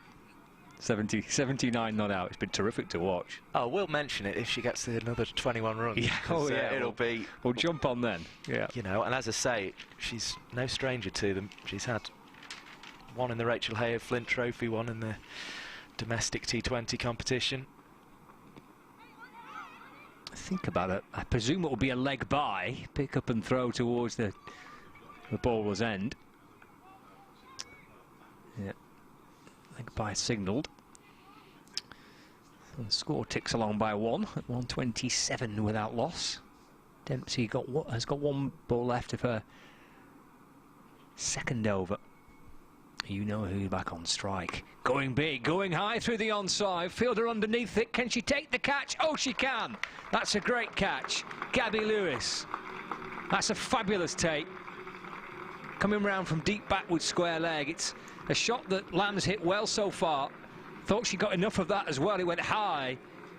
And look at that, a good tumbling forward catch. To keep it, or to get to it, and to keep it when she hit the deck as well. But that's an excellent 79 from Emma Lamb, but a much-needed breakthrough for Ireland. It's a big skyer out towards the onside. Gabby Lewis takes the catch. So Ireland will be happy. They've got a breakthrough. Boy, did they need it. At the end of the 13th over at 127 for 1. But Lamb departs for a very impressive 79. Well, I said there was huge pressure on those 2 fielders out there, and Gabby Lewis obviously couldn't cling on to the one where she just ran out of field to to go back into, but she's caught an absolutely fantastic catch there, and thoroughly deserved the applause it's getting. You're watching it on the replay, 2,300 of you watching it, in fact, seeing Gabby Lewis diving away to her left-hand side. And I think in Emma Lamb, you've seen a cricketer with real top-level international potential there. And I think that 79, was it in the end, that she made there at Old Trafford, that will mean as much as any of the innings that she's played so far this season, because it really was absolutely terrific from Emma Lamb, and it was magnificent entertainment. Now, Ellie Threlkeld is the new batter, and Georgie Boyce will rather feel she's mugged herself there, because she has found herself at the non-strikers end. They did cross, but yes, she's ended up getting at the non-strikers end anyway, because it was the end of the over. Dot ball there to start off to Threlkeld. It's Delaney who's on, the skipper, to bowl here, and a job to do. Ireland certainly determined to enjoy their day out, but if they're going to do more than that, they have to put some pressure on. Threlkeld underway from her second ball, just a single down the ground, and that takes the score into 128 for 1. The only thing that's slightly panicking me about Threlkeld's jersey is I have her down as 17, and there's definitely not an 11 in the side, but it does look rather like an 11 as Boyce, with 13 on her back, plays this one back to number 14, Delaney, and there's no run on offer, and things all of a sudden, after the crash bang wallop that Lamb was treating us to, feel very sedate. But we've already seen Georgie Boyce has got a bit of crash bang wallop in her. She's 44 of 34, and she's down the track, and she's hitting in rather awkward fashion, and it's spun away rather unkindly from Delaney and allowed a single to be added to the total, 129 for 1. As we are in the 14th over of this Lancashire innings. Threlkeld waits again and looks to dab into the onside. Boyce has come a long way, and she could have been in trouble for a second there, but the throw from Stokel had to leave the hand immediately and wasn't accurate as a result. So a very tidy over this one so far from Dempsey. Just the 2 runs off it. Threlkeld will be looking to spoil that. There are 2 sweepers back on the leg side, 2 in on the ring as she just found there, and that's a wide ball, which is slightly frustrating for the skipper. Trying to go wide. She has a sweeper on the offside as well as one down at long off. Got 2 backward points and an extra cover in the ring on the offside. Threlkeld waits again. It's down onto her leg. She clips it away, but only finds square leg. Stokel with the fielding. 130 for 1, the score after 14. So difficult in some senses to be coming in and having to start straight away, but I imagine that Ellie Threlkeld will be quite happy with the situation she's coming into here. But everybody has to go now for Thunder, and they have to try and get it up almost, well, you think they'll at least get the 150, but they'll be looking up 160, 70, 80 really. I agree, yeah. Wickets in hand. 6 overs remaining of the innings. Yeah. No time really for Ellie Threlkeld to kind of get herself in. She knows that there's a chance here to try and get some runs and put on a pretty sizable total. Lancashire in a great position here. Lots of people on the balconies now in the hotel enjoying this. Here comes Dempsey. 3rd over for her. Slapped down the ground toward long on. Just for a single. 131 for 1. The more balls they can bowl like that and just get Boyce down the non-strikers end, the lower this total will be, you feel, because it'll be more difficult for the batters coming in. Yeah, I think from, you say, from a Ireland point of view, you wanting the new batter to try and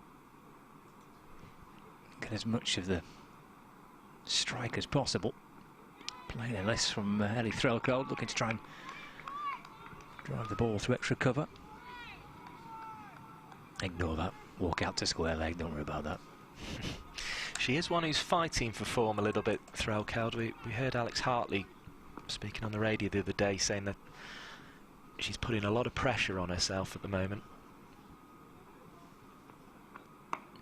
Back a little dab into the offside. Pick up and throw. Oh, that's a good effort. Direct hit. Safely home, though. Threlkeld doubles the total, moves up to 2. 1-3-2 for 1. Brings Georgie Boyce back on strike. Yeah, I think Georgina Dempsey will be hoping for a nice calm over if possible. 25 so far of her first 2.5. Eased away neatly enough out through the onside. Should just be 1, it is. She hit it that sweetly. For a second I thought she had a chance of dissecting those two fielders, which would have been some feat indeed. Yeah, mentioning Threlkeld, Knowsley-born cricketer that has had scores 0-13, 0-31 against the Sparks in the final Lancashire Flint Trophy game, and 13 in the first T20. Wants a run here, but they decide against it. Nicely cut off by Leopold. Threlkeld remains on 2. Well, her glove work has been exceptional, hasn't it? She's a fantastic keeper, yeah. Absolutely fantastic. She batted at 3 throughout the competition so far, I think, for Thunder. It's driven away through extra cover. Yeah, I think that's partly where she feels the pressure and the responsibilities come from, actually, is the fact that, you know, she's going, look, I am one of the professionals, I've been asked to bat 3, and, and that, as I say, seemed to be what Alex Hartley was saying the other day on the radio, that she's almost, you know, she's kind of built that up for herself. I mean, she's a psychology student, she's very, very interesting, and I remember having her on commentary at Egbert last year, and she was very interesting to listen to, because it was that pitch, it was clearly turning that day, and we found out later from the aforementioned Alex Hartley that the Lightning players were actually saying to her in the innings, oh, you're gonna go well on this. This is turning. You know, we're gonna find it difficult against you. As the latest ball is delivered from the Jimmy Anderson end, it's driven powerfully by Threlkeld, but for no run, 134 for 1. And I was asking Ellie Threlkeld, well, look, how do you go? It's clearly turning this pitch. How do you go about keeping? And she was very phlegmatic about it. Very, you know, you just do your job. You just make sure your hands are in the right place. And as you say, she is such a fine keeper. Likes the sweep shot. And it was interesting talking to Sid Egan when Threlkeld got the 31 at Worcester, as that was a dot ball played out into the offside. He was saying there was a trend amongst England women at the time that Threlkeld was coming through to kind of think that the sweep was the answer in women's cricket. That was the big shot. As she shaped for it there, there's a big appeal for LBW. I think it was missing leg stump, which is the instruction Threlkeld's been given to get a sweep out whenever the ball is missing leg stump by Paul Shaw and the Thunder staff. But apparently it was a big thing in England, in the England Academy at the time, to look to play the sweep shot, and they were wondering if maybe that's made it more difficult for her to play her straight bat shots, although she's very fine at those too when she wants to be, and she's proving it there, just working into the leg side and picking up a single. But again, Ireland have just been able to claw things back with some dot balls in the first half of that over. Threlkeld is on to 4 off 12, 135 for 1, and I suppose this is one of the aspects of this game, is actually what you probably want, even if she is struggling, is Ellie Threlkeld just to be out there. Because the Charlotte Edwards Cup game on Sunday at Chester Boughton Hall against Western Storm, that's the one where they really need Ellie Threlkeld firing. Here's Boyce facing, and she's going to try and fire this, but again can only find herself a single down the ground. Takes her total on to 48 from 38. Ireland doing a good job here. We said the only way to stop Emma Lamb was to get her out. They've done that, and then they've backed it up with some good dot deliveries here. So they're doing a very fine job at this stage. Threlkeld back onto strike. 1 ball left in the over, so she may as well have a bit of a swing at this. Goes across the stumps, attempts to do so, but gets yorked. Good ball by the captain Delaney there to finish the over. 2 overs for 5 from the skipper. Well, she may have dropped that catch at extra cover, but she's made amends to a large extent there with bowling 2 overs for 5 in a high-scoring 2020 game so far, and there's just a little bit of a danger here of the Lancashire innings not being what they felt it could be. 2,500 of you watching on the live stream, which is absolutely fantastic. Make sure you give the little like button, the little thumbs up, a tap as well whilst you're here. You're with Mike Perkins and Scott Reed. We're also via the BBC Sport website, thanks to BBC Radio Manchester and BBC Radio Lancashire.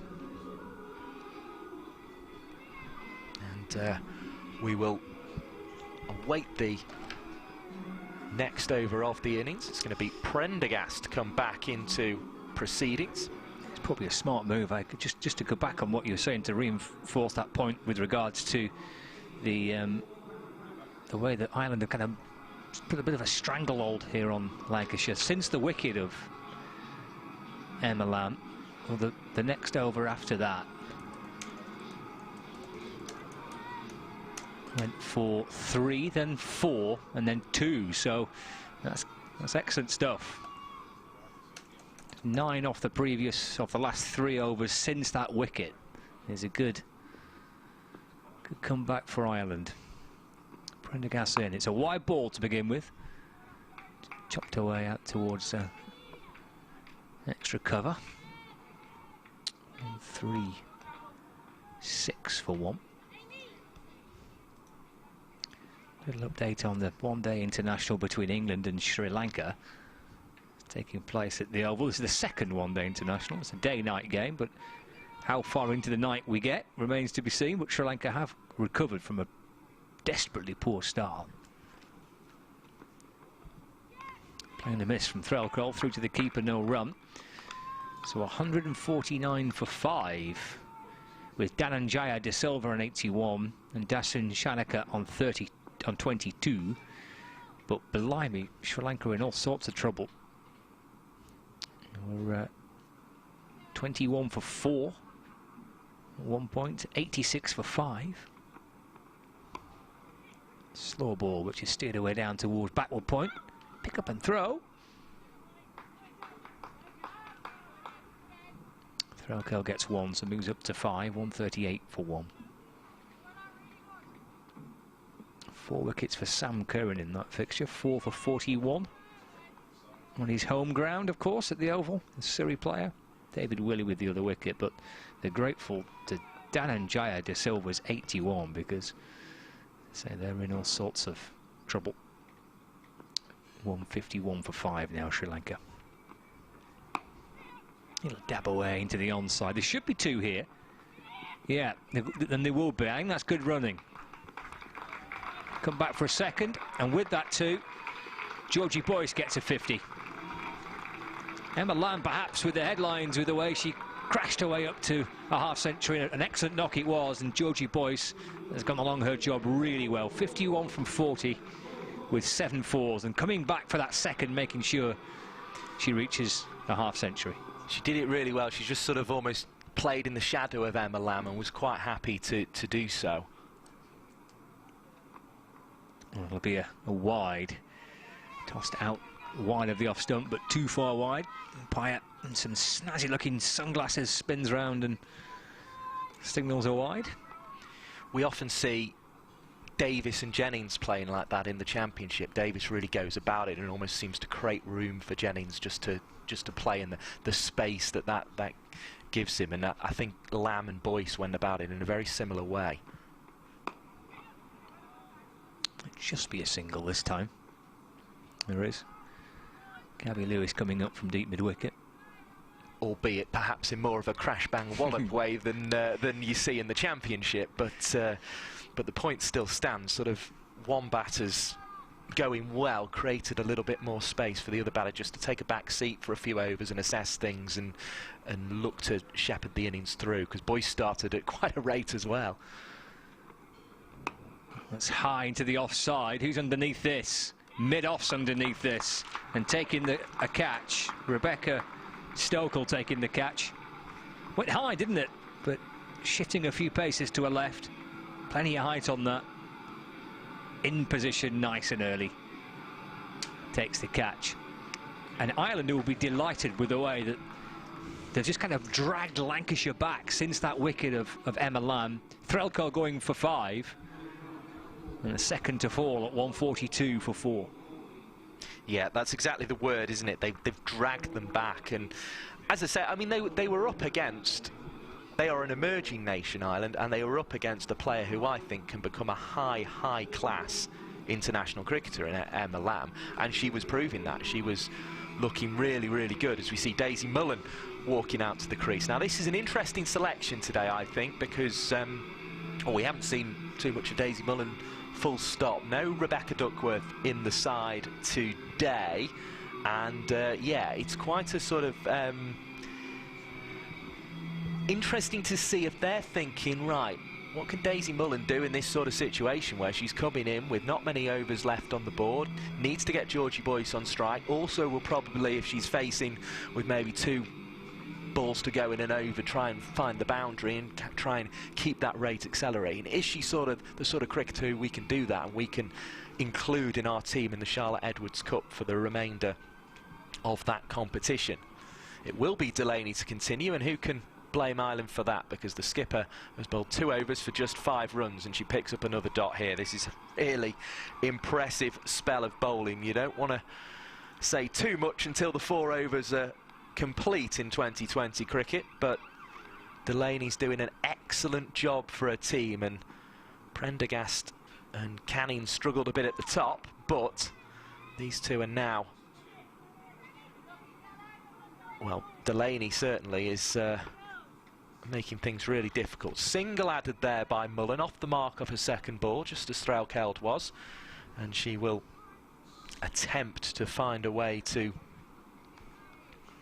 crash the ball to the boundary now, will Georgie Boyce, but they've got a preferred area of through extra covers round a long way, long offs very wide, and the ball has been bowled onto the legs as well to make it even more difficult to get it through there. There are 2 back on the leg side at long on and straight mid-wicket, so 1 is the result, 144 for 2, and a total of around 160 here, particularly given it was 90 without loss after 10 and 120 without loss after 12, will be very good indeed for Ireland as Mullen squeezes into the offside, but she'd been cramped for room there and she knew it was on her stumps and she had to be watchful and careful, and these Lancashire batters just need to find a way to have a little bit of a slog here and use these wickets. They've got 8 of them in hand,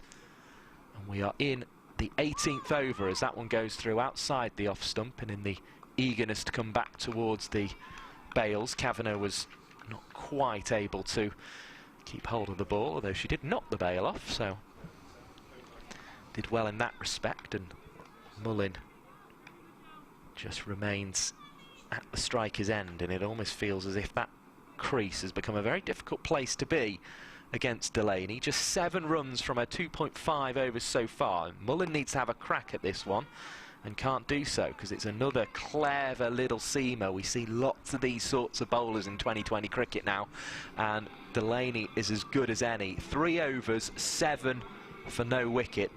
The wickets column, though, is certainly not the priority. It's the 7 runs that has really brought her team back into this game. So just the 2 from that latest over, 144 for 2 the score. You're with Mike Perkins and Scott Reed on BBC Radio Manchester, BBC Radio Lancashire via the BBC Sport website, and also the Lancashire Cricket Club YouTube stream. I think, Mikey boy, this is actually, from Ireland's point of view, this is not as bad as it could have been. At 144 for 2, well, we're looking something much bigger at this stage, really. Well, Gabby Lewis is in almost similar form to Emma Lamb, actually, if you look at her scores, so she will certainly fancy it. Somebody's got to match Emma Lamb. Maybe 2 of them have got to team up and match Emma Lamb, but yeah, it's chaseable.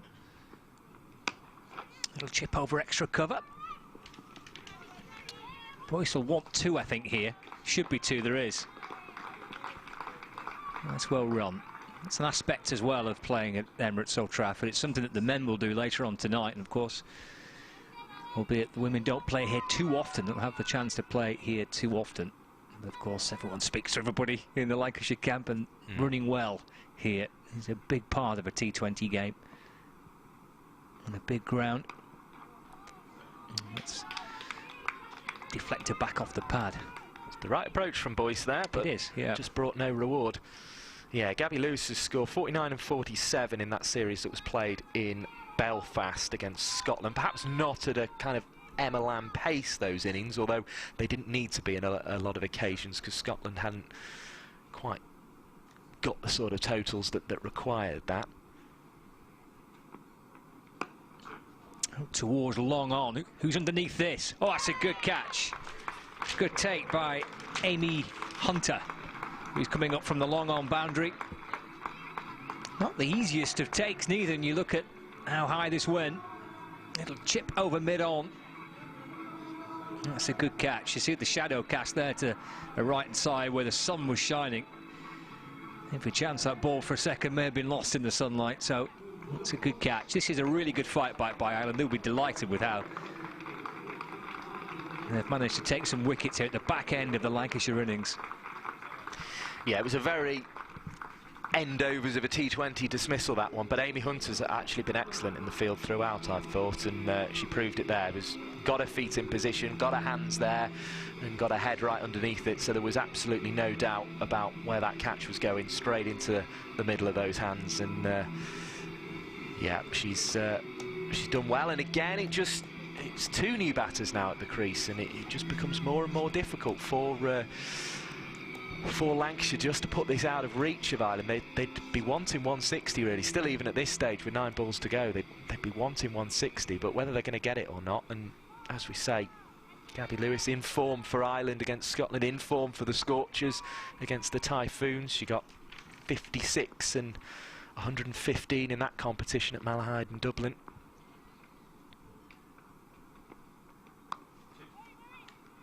That's, again, good work. It's a little short and wide, cut away, but picked up at backward point, no run.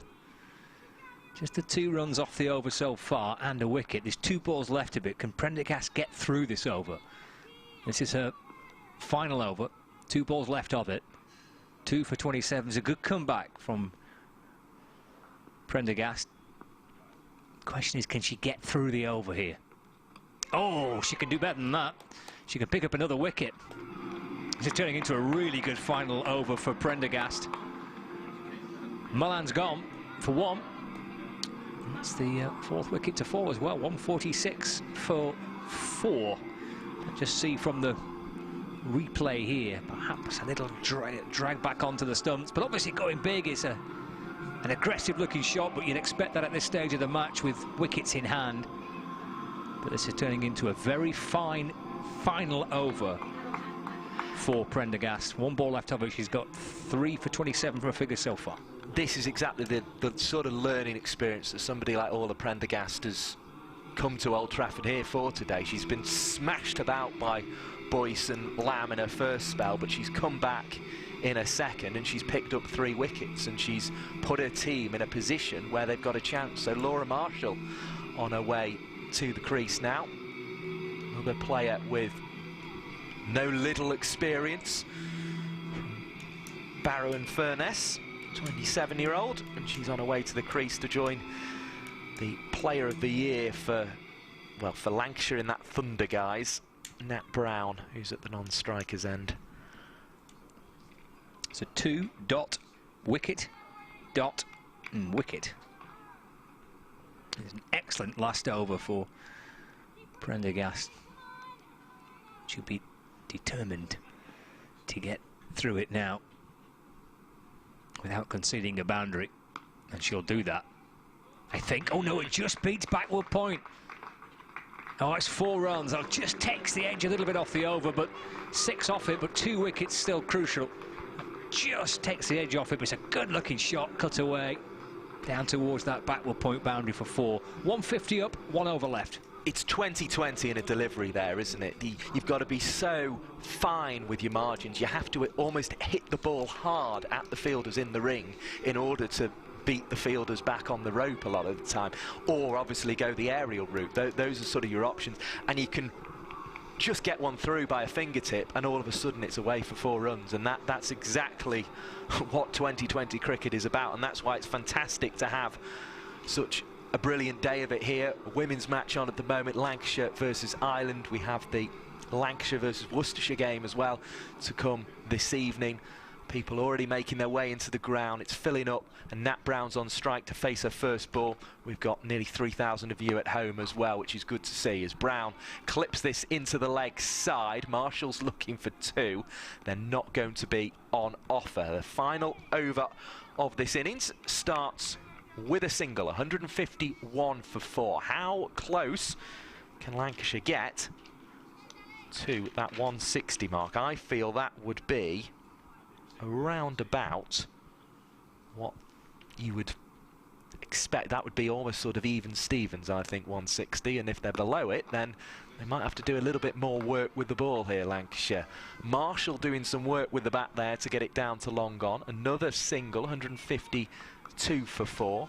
They'd settle for 6 singles here, but I think they want the boundary as well. Yeah, that'd be a bit of a bonus, wouldn't it, towards the end, if they can get a boundary in this off this final over.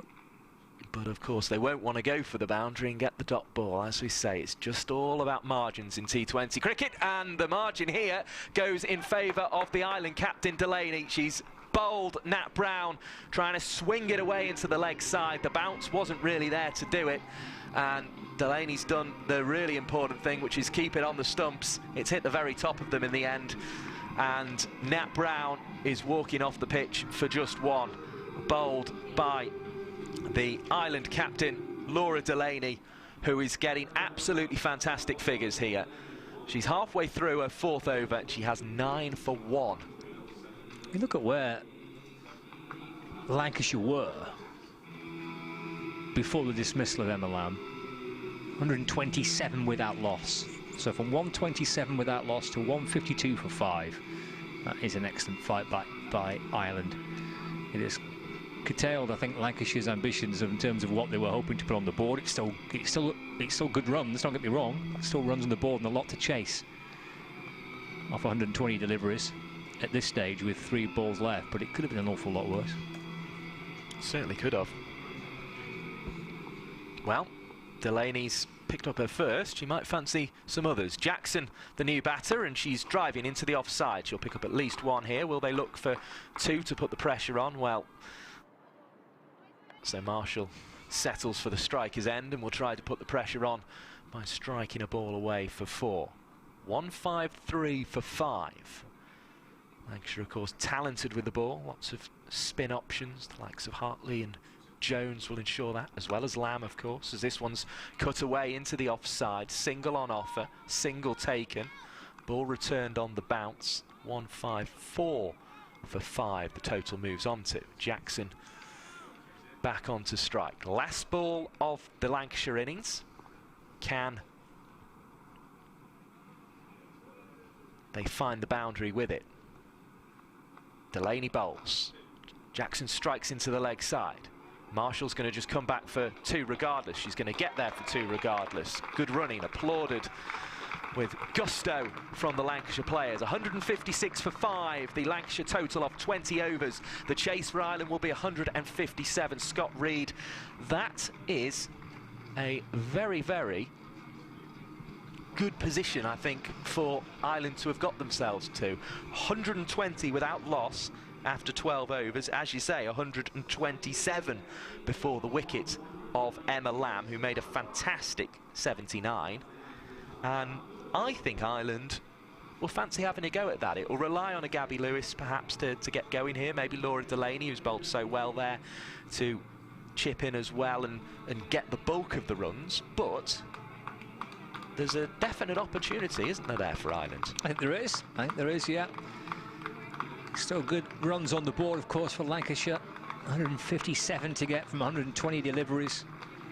Still a decent amount of runs to chase, but yeah, I think a good fight back for Ireland from the position that Lancashire found themselves in. 127 without loss. Emma Lamb's 79, Georgie Boyce's 55. But since the dismissal of Lamb, I think Ireland have fought themselves back into the game pretty well. So the target for Ireland to win this T20 fixture at Emirates Old Trafford is 157.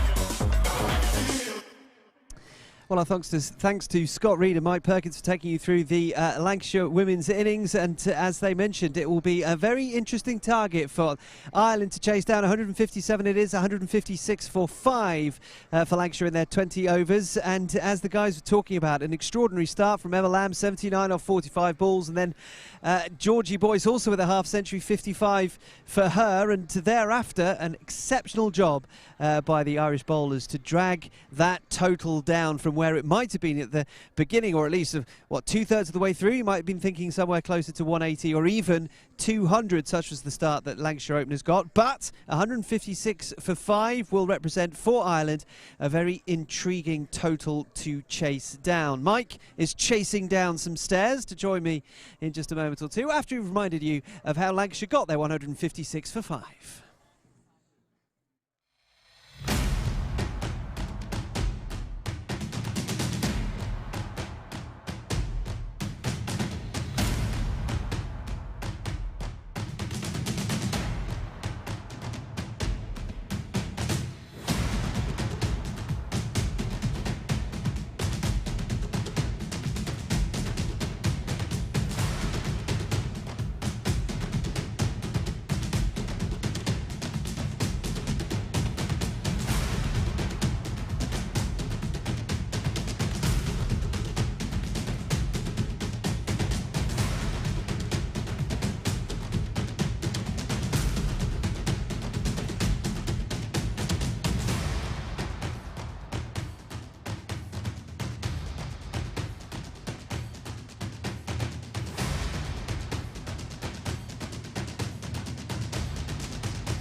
So 157 to chase for Ireland, and they'll be out in the sunshine in just a moment to do exactly that. Mike Perkins has joined me out in the sunshine. You mentioned at the beginning of the commentary, Mike, that it was rather nice to be out here when you have to spend a lot of time in the commentary box, and alongside you in the media centre. I am also grateful to be outside for at least the 5 minutes that we have to have this conversation. It is rather a glorious summer's afternoon. I'm tempted to say that was an innings of 2 halves, but it wasn't quite halves. It was kind of 13 overs, and that extraordinary opening partnership with Emma Lamb and Georgie Georgie Boyce, and then 7 overs thereafter of a very good bowling performance to restrict what might have been a fairly sizable target that the Ireland women have to chase now. Certainly, if Emma Lamb had kept going, it would have been 190, 200. It would have been right up there. Now, all of a sudden, Ireland, with their captain, Laura Delaney, really coming on with those 4 very tight overs, picking up a wicket in the final one as well, just as a little bit of an extra reward. But it's the fact she kept that scoring down. That was what was important, and that is what has given her team a chance. She'll be one of the batters who has to go out there and get some of these runs. As we say, a lot will rely on Gabby Lewis. She is the informed batter. She's the one who will be able to go closest to what Emma Lamb did with that 79. If Lewis can get 50 of those, 60 of those, somebody else can chip in, maybe an Orla Prendergast who we saw with the ball. She comes in around number 5. Can she get, you know, maybe knock off that sort of that 15-20 that will be required in quick fashion?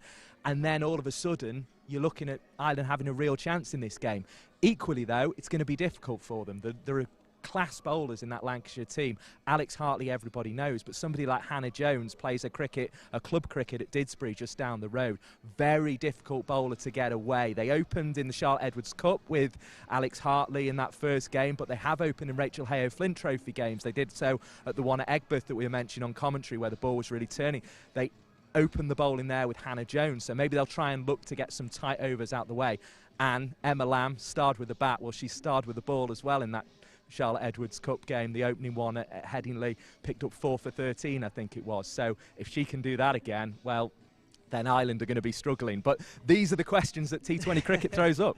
Yeah, I'm fascinated as well, because you do see that often, don't you, when such a blistering opening partnership registers at basically 10 and over run rate, and you're thinking this is going to get away from Ireland, but they always have a chance, don't they, if they can just strike as many times as they want to, obviously, but there's just that feeling you're always in the game if you can take wickets, and that's what happened.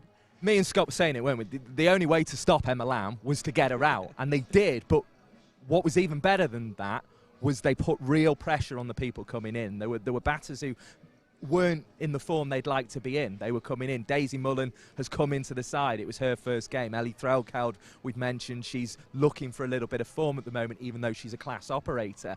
And they just put that squeeze on. They just made it difficult. And the captain Delaney, I'm sure she would have been going through her head about that catch at extra cover. It's one of those that looked to me as if it was a lack of cricket sort of drop, and it's been such a struggle to get any cricket for the likes of Ireland, the likes of Scotland. We're seeing Sri Lanka haven't played for more than 500 days now. Those sorts of nations are struggling to get games. But she came back from that and she bowled 4 fantastic overs, and she's given her team a chance. She's done brilliantly. And your assessment of Emma Lamb's innings in particular, because we were talking to her before the game, and she also mentioned to me after we had that chat that even though as an opening batter in T20 cricket, you would assume that there's a lot of slogging going on, but actually her intention is to always try and play cricket shots. It's something that you hear as something of a cliche, particularly in the shorter forms of the game. Try and play proper cricket shots and then extend beyond that. But if you think about all the 4s and the 6 that she hit as well, they're all an extension of a proper cricket shot, and that's her class. Yeah, the style these days, isn't it? It's to clear that left leg and to play that kind of baseball style little swing. But she sets up like that. But what we saw, and Georgie Boyce tried it and wasn't quite able to do it, but we saw her go for the quick hands through the offside as well. And she was able to sort of get from that position, from that striking position that allows you to clear the leg side boundary, as she did when Gabby Lewis's fingertips couldn't quite cling on to the ball as it went over the rope. She did eventually get her, of course, well-judged catch. But she was also able to swing through the offside and play it along through extra cover just by adjusting those hands, and that's the sign of a real class cricketer, and that's why I think she has the potential to play against opposition like Ireland and opposition like the top teams in the world, Australia and India, on a regular basis. She may get a chance against India later this summer. As I say, I feel almost as if I'm starting the campaign for it, which is not my job at all, but you just can't not get excited watching someone like Emma Lamb. Yes, we called it England buzz earlier rather than Oscar buzz, and you're very welcome to carry that load for us. And we should say that even though there were plenty of orthodox cricket shots and extension of them, there was plenty of ingenuity from her as well. But you mentioned about the bowling lineup for Lancashire, because it's even given the fact that Kate Cross and Sophie Eccleston, of course, playing for England at the moment, there is a lot there that they can tap into to try and restrict Ireland. Yeah, there's talent there. I think probably what you would lack is maybe a little bit of seam bowling, and it's more the spin. So Ireland perhaps have to go hard in that power play at the seam bowling. We saw Lancashire go hard in the power play. It's not always characteristic of women's cricket that teams do go hard in the power play, but I think Ireland have to here because they have to get after the seamers. But somebody like Laura Jackson has really come on this season. Mike, thank you very much indeed. You've got work to do. Straight back upstairs. Thank you very much indeed. We're about to have a little bit more cricket.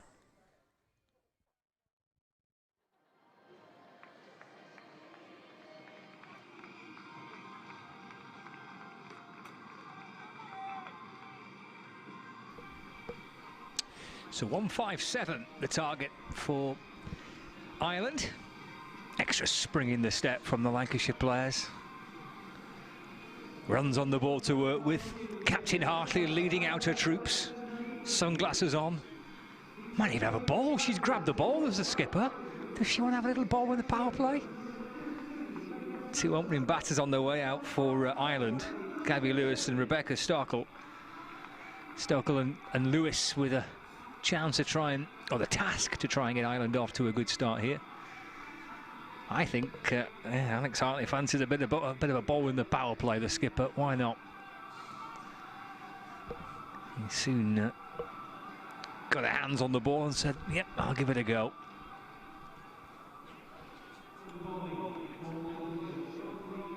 Been busy last few days, Alex. Been on Test match special duty in Taunton for the England-India one-day international series. She's seen a mate, Kate Cross. My word, she had a great game yesterday.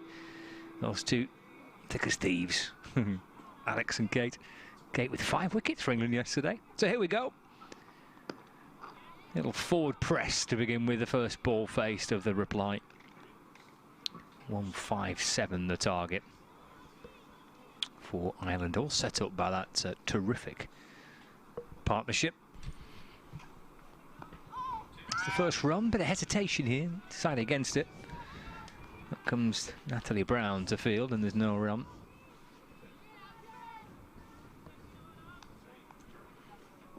Yeah, Lamb and Boyce, 79 to Lamb, Boyce 55.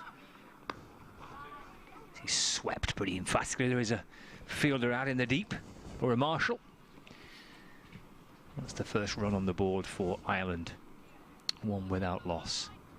Mike Perkins has hop-footed it from pitch side to the top floor of the media centre.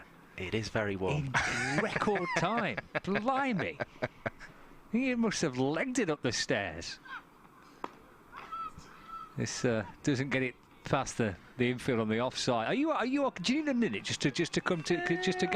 I'm all right. I did say to Dave, who of course everyone knows, at the sort of media centre in the pavilion.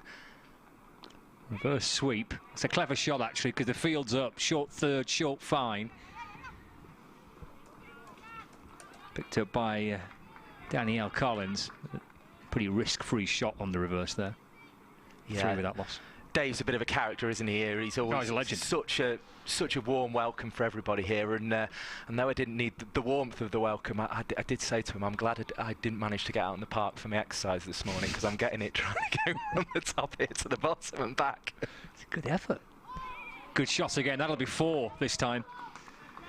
Yeah, that's a really good shot. That's a clever shot. There's nothing wrong with that. Good cricket. Reverse sweep.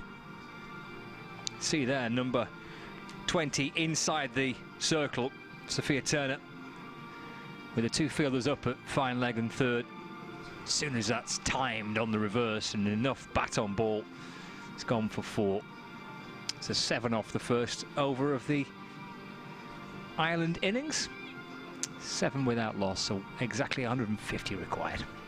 And they've made a mug of me there, haven't they? Because I've said you've got to go hard at the seam when you get the opportunity at that, and they've actually held the seam back by putting Alex Hartley on. She did do that in the Charlotte Edwards Cup game as well. 7 off the first over, comparing to 5 in the first over from Lancashire. So it'll be interesting to see. I feel we might be doing a few of those comparisons as we go along, but of course what you've got to remember is it really tails off towards the back end for Lancashire. They were struggling to get up to the 160 mark in the end. 156 was their total.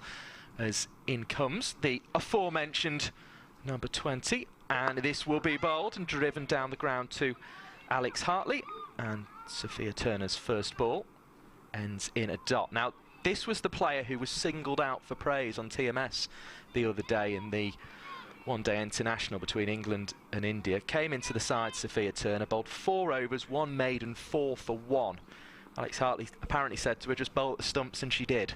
Well, she started off that way, and she's doing so again as that one creeps through past outside the off stump of Rebecca Stokel, who just couldn't get something on it. Any nibble there, actually, provided it had got past the gloves of Threlkeld, who's up to the stumps, would have been runs. But, well, Turner's rather picked up where she left off at Headingley with 2 dot balls. In she comes again and bowls, and this one's worked off the legs, but no run on offer. Boyce there with the fielding. Threlkeld taking the return.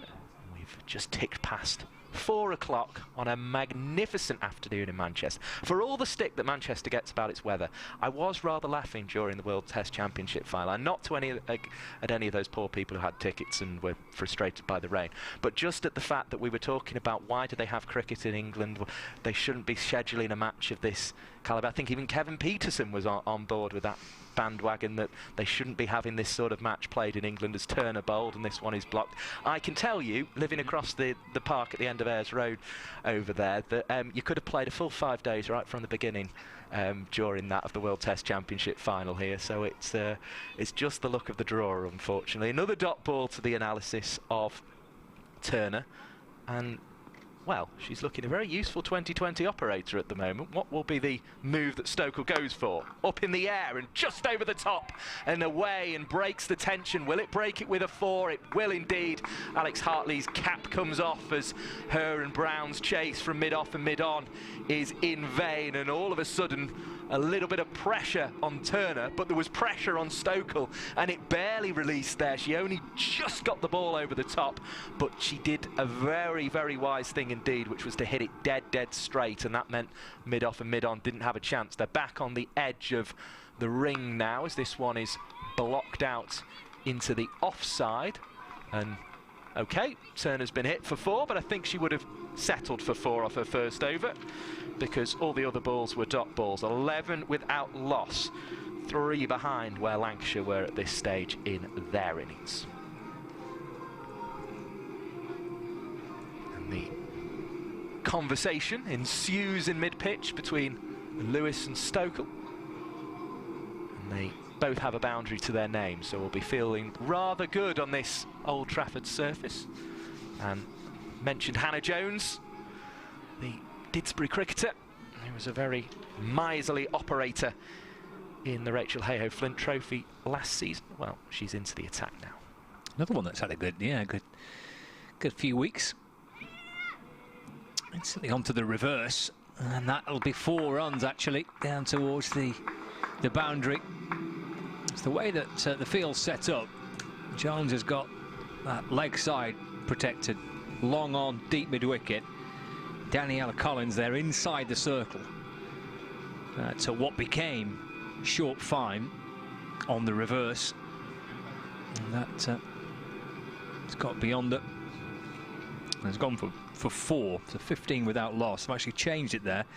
Bottom right of your screen. Number 7 is Laura Jackson's gone from short fine leg to short third. Backward point, cover, extra cover and a mid-off, so he'll change the field. Playing a miss taken neatly by Ellie Threlkeld. And there is no run.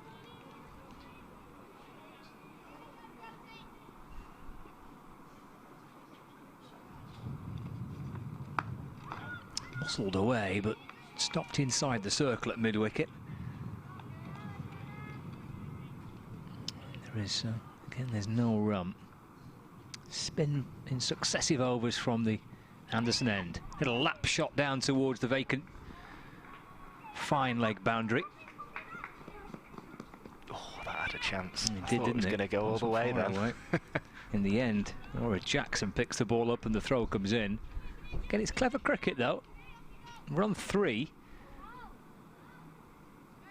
Lewis moving up to 13, but manoeuvring the ball into the area where the fielder had left. Love a shot like that where there's absolutely no force gone into it, but it nearly goes the whole way. And a late cut down towards short third. Little hesitation as to whether there should be two. Sophia Turner catching up with the ball. Just the one, but a good start to the over. A boundary 4 off the first ball helps, of course. A couple of dot balls, a 3 and a 1. So can Gabby Lewis turn that form against Scotland and the form in the 50 over domestic competition into runs here? That's a big swing and a miss, looking to try and work the ball into the onside. Taken well by Ellie Threlkeld, the wicket keeper. Certainly one to keep an eye on throughout the course of the afternoon. Her glove work's terrific. Really well thought of and regarded. Sarah Taylor, the great Sarah Taylor. Believes she has a fantastic future with the gloves. Potentially even right at the very top level. So we'll keep an eye on Threlkeld behind the stumps. But it's the end of the third over. Nice steady start for Ireland. 19 runs so far from 3 overs. Now Laura Jackson will come into the attack. Rather confusingly for me, because they're wearing different numbers in this than what they do at Thunder. And Hannah Jones, who just bowled the previous over, is 7 for the Thunder, but that's Laura Jackson's number when it's Lancashire. And Jackson's a player I think's really come on and is really bowling well this season, and she's gone down the leg side though from her first ball, which can sort of be a weakness actually. It's keeping those extras intact, and concedes one from her first delivery there. Lancashire going for a different approach to Ireland in that they're mixing their bowlers around in the early stages of this power play. And they're sort of backing everybody to bowl 6. And I can see Emma Lamb was warming up at extra cover as well, so maybe we'll see a bit of Emma Lamb as well in this power play as Jackson collects a dot ball with a better delivery there. We've seen Hannah Jones, who we were mentioning, struggled a little bit more this season. I feel it's kind of almost one of those, she came into the Rachel Hayhoe-Flint Trophy, bowled really, really well last season, was very difficult to get away. Looking at her figures from last season as Jackson's bowling, this one's hit back to a dot ball. 0 for 15, 0 for 17, 0 for 34 was comparatively a bit of tap in the first game she played at Liverpool, but then came back with 2 for 20. Those sorts of finished with 1 for 28 last season as well were kind of her figures. And I feel almost as if teams have had a bit more of a look at her as Jackson bowls. It takes pad. No, there was a wide signal straight away there from the umpire, so it must have been Threlkeld's pad as she went down the leg side. And a wide is added to the total, so 21 without loss with Mike Perkins and Scott Reed. But whereas this season it's been 2 for 46 against the Storm at Bristol, 1 for 35 at Chester and 0 for 29. Then came back really with 3 for 33 at Worcester and then 1 for 17 in her first T20 game. So it's almost as if teams have had a little bit more of a look at Hannah Jones and are able to find ways of scoring off her a bit more, as there's no way for Lewis to score there with a drive to extra cover. But that's, again, that's the sign of progress, that teams are sort of looking at each other and sounding each other out. And I suppose, to be fair to Jones, she's still not going for huge numbers of runs either, as Jackson bowls. This one's clipped into the leg side. Brown's there to do the fielding at mid-on, was the Player of the Year last year for Lancashire women and for Thunder. Is useful with both bat and ball. Maybe we'll see a bit of Nat Brown, because they need to find a 6 bowler if they're going to bowl 6 different ones in the power play. That would be something. Now this has gone up in the air. Now it's a difficult catch for Threlkeld because she's got the helmet on, but she takes it well. They're one of those catches that, if you didn't have a helmet on, would be very, very easy indeed. But actually, a wicketkeeper has to put their head all the way back. We saw both Johnny Bairstow and Amy Jones in the games last season drop catches like this, and Threlkeld has judged it very, very well. Got her eyes up to the sky, got underneath it, and it's a short-lived innings there that comes to an end with a attempted heave into the leg side, and the score is 22 for 1. Lewis takes the helmet off. She is out. Delaney strides out to join Stokel. Well, if we were relying on Gabby Lewis for a lot of the runs there, unfortunately we're not going to see them because she is off to have a sit down. She's just gone for the slog sweep and not really connected the way she would have liked. That's a really good over, isn't it, from Laura Jackson? Impressive stuff. So Lewis out for 13 off 11 balls, didn't hang about. Caught by Threlkeld off the bowling of Jackson. 15 minutes at the crease, 2 boundaries. I mean, that's okay. You can have one batter looking to try and be positive and aggressive. Nothing wrong with that in the power play, but losing a wicket does just tend to curtail things a little bit. They did cross, so it'll be Stokel on strike, and she'll look to work leg side to a ball that perhaps wasn't there. And as a result, Jackson, who likes to bowl at that front pad, gets a dot ball from it. 22 for 1 then after 4 overs. Already a little bit of pressure just starting to sway onto Ireland here. Let's take a little look at the one-day international fixture being played at the Kia Oval. Sri Lanka now 189 for 6, which, as I say, is a very, very impressive recovery. They were 86 for 5 at one stage, now 189 for 6. So in the end, Dhananjana De Silva is at 91 off 91 deliveries. Has dug Sri Lanka out of all sorts of bother. Shanaka's 37 not out. Karunaratne's unbeaten on 13. So 189 for 6. What over the in there? Over number 42. So a definite recovery. Indeed, yeah. They did, didn't they? It'll tickle down towards short fine leg. And get through for 1. With Emma Lamb into the attack from the Jimmy Anderson end. Had a good day with the bat. With the sunglasses on, looking to have a good day with the ball. There's a bit of protection on that cover boundary, so it's more a Marshall who fields, just a 1. Reminder for you later on tonight, stay with us on the live stream, Lancashire Cricket TV, or the BBC Sport website and app for the second of this double header from Emirates Old Trafford. That's a terrific delivery. Delaney just pushing forward. Ball may have just gone straight on, but just that little extra flight from Lamb and teasing the batter onto the front foot. Nips past the edge. Wonderful gloves from Threlkeld as well. Absolutely. Should just be 1, it is. Picked up at mid-wicket by Nat Brown. Yeah, 6:30. Lancashire Lightning against the Worcestershire Rapids. Is the second of this T20 doubleheader live from Emirates Old Trafford. And the T20 Vitality Blast. It's nicely swept. That's 4 runs. That's a lovely shot. On the sweep. Still got the fielding restrictions, of course. But that was swept down into the ground. The roll of the wrist, the key to that, really. Keeping the ball under control, getting it down into the ground.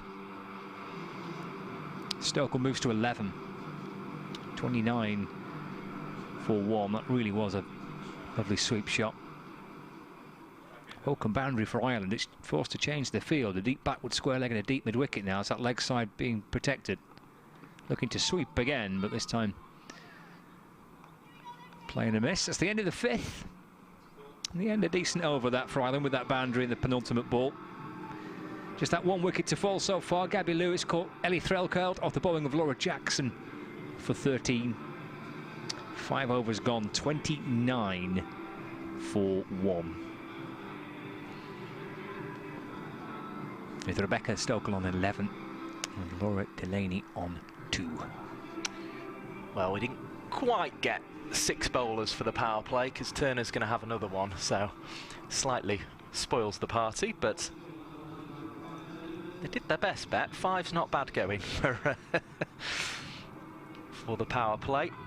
1 each for Hartley. Turner's, who is about to bowl another, went for 4. Jones went for 8.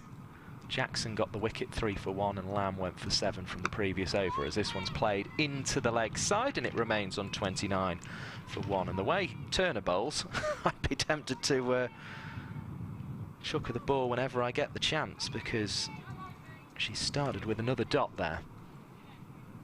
Delaney just rechecking her guard. Of course, she was probably the pick of the Irish figures in the first innings of this match, as Turner comes in to bowl, and it's cut away behind square. There's somebody down at third though, and that will be returned by Hannah Jones to Ellie Threlkeld, who had to leap relatively high to do her work. 30 up for Ireland for the loss of just 1 wicket. Yeah, Emma Lamb, the pick of the batters, with 79 from 46 in 53 minutes with 10 fours and a 6. And very much Delaney, the pick of the bowlers, with 13 for 1 from her 4 overs. Turner, though, trying to match that right on off stump again. Terrific bowling.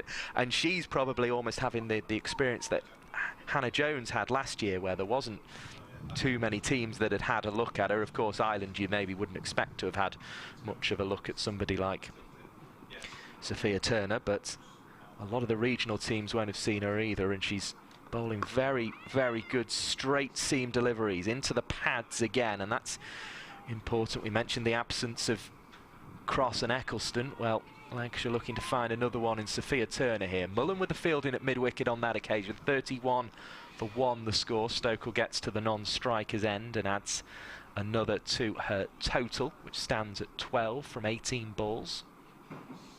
Ireland just need to find a way to get the rate up above 1 a ball here, as this one's cut behind square on the offside.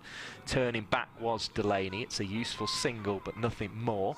Jones again with the fielding. 32 for 1. Magnificent scene here at Old Trafford.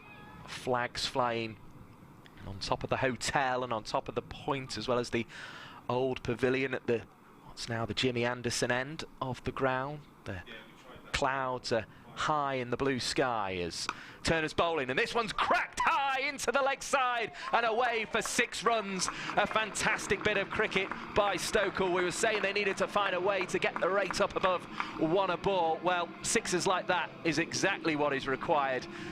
Got the leg out the way ever so slightly, did Stokel, and just lifted it with the wrists over the shorter side of the ground in towards the beer distillers over there, the people out on the deck chairs and the sofas.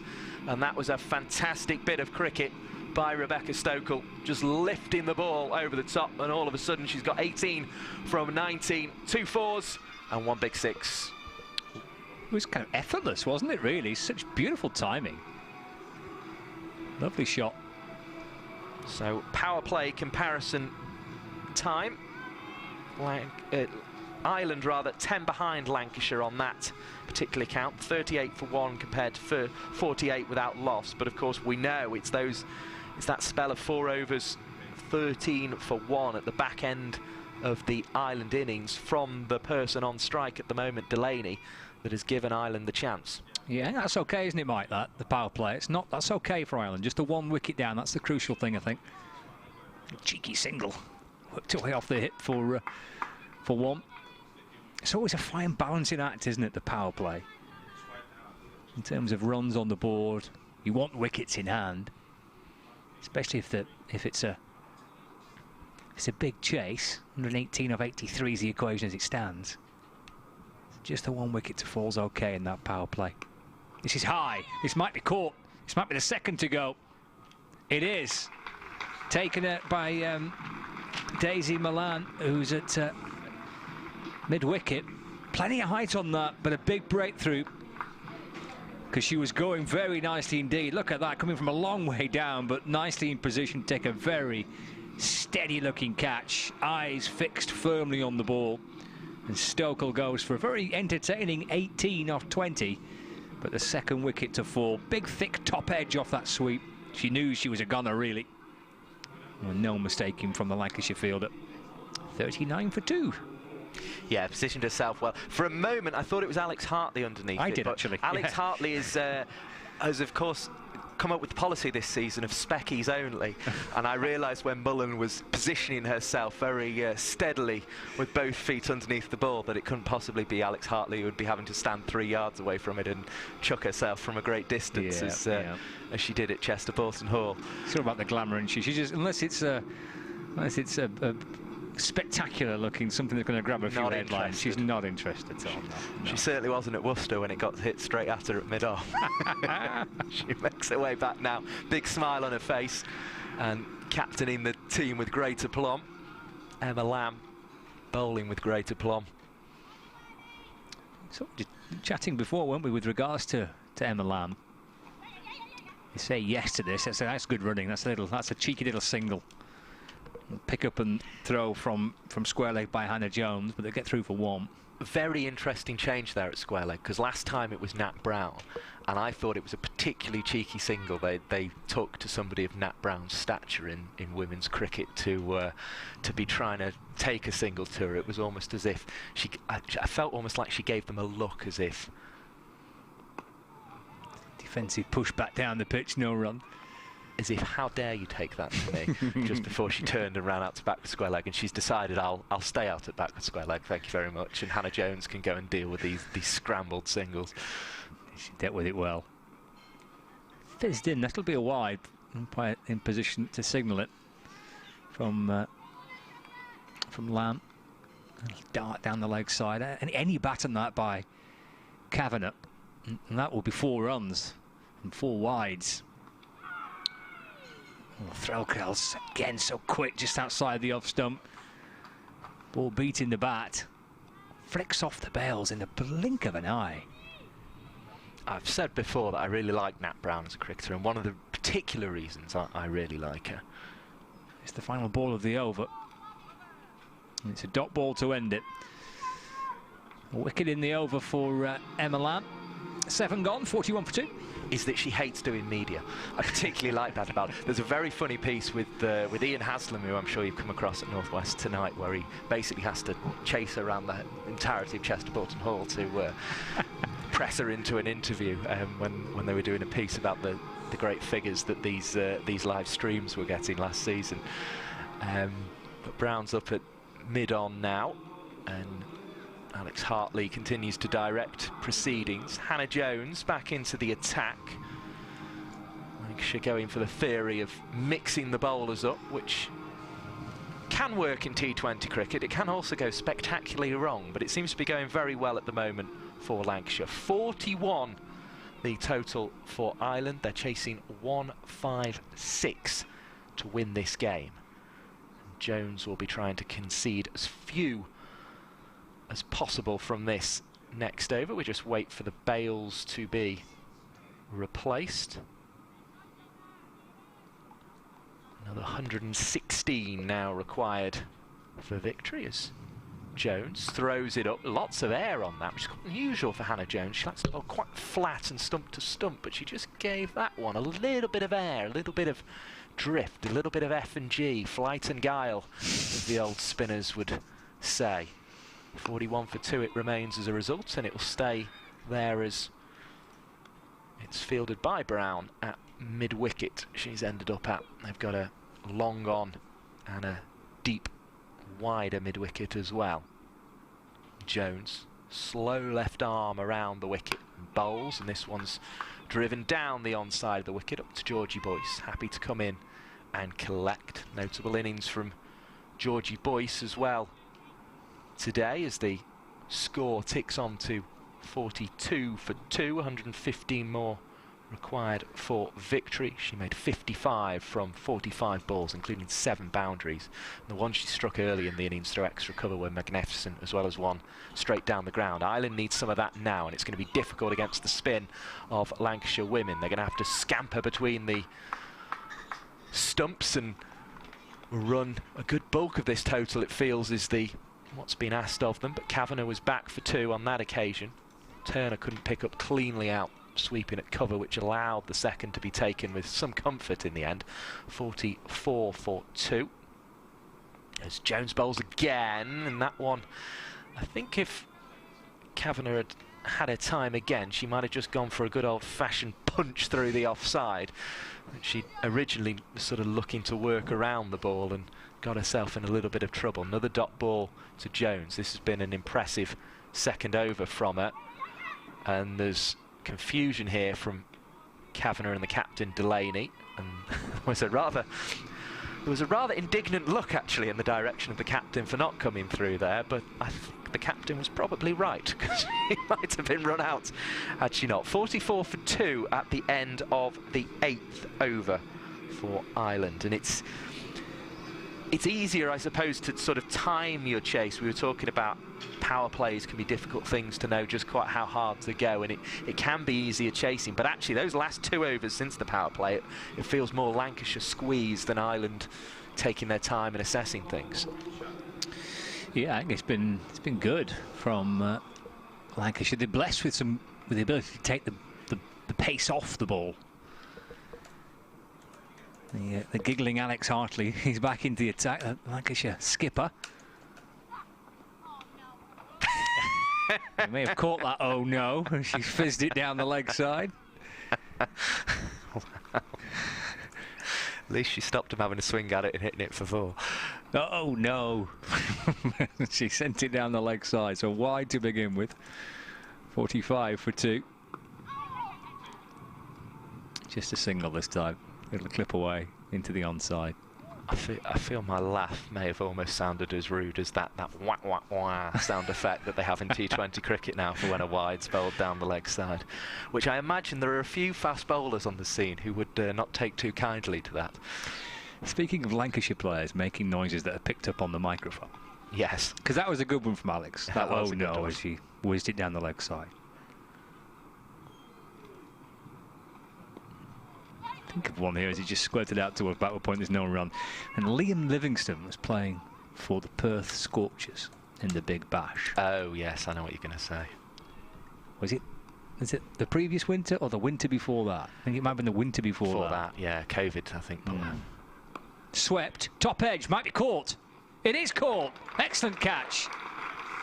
Really good take on one of the pitches which had been used here. So that's a horrible hard landing.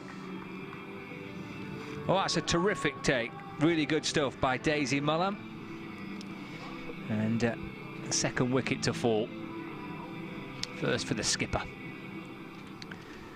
That's a really good tumbling catch. That's a hard fall, that, as well, when you're hitting the ground like that on one of the pitches that have been used here. A hard old wicket. Going for the sweep, top edge. Watch this. Tumbling round, hands to it, clutching onto it. Little roll. Well done. Nicely taken. 46 for 3. Hartley with the first. So yes, Liam Livingstone playing for the Perth Scorchers. And he went to go and hit the ball, didn't he? He went to go and pull it, I think. Kind of a ball that pitched around about waist height. I think he went more for one of those little delicate Was it a little scoop? Yes, scoop. I think that was part of the humour of it, actually. And as he went to try and scoop it, missed it. Hit him in a very awkward position. And then it happened again. Yes. And he was picked up on the mic. Right back into the crease and forced away into the offside by Delaney. The batter's crossed, no run. I think it happened, if not a second or a third time, but certainly at least a second time. It hit him in a slightly delicate area. Run here for Delaney, just tucked away down towards fine leg. 47 for 3. It was the second time it happened. You just heard on the stump mic, oh no! And it was almost as the ball left the hand, wasn't it? He just knew. He was just like, I've gone for it again. I've got to hit it this time, and I'm not gonna. And there he was, on his knees, rolling around in agony. With zero sympathy from anybody, just laughter. Last ball of the over, that. 9 gone. Good one for the skipper. Wicket off it, just a couple of runs as well. It's a 9 gone, 47 for 3.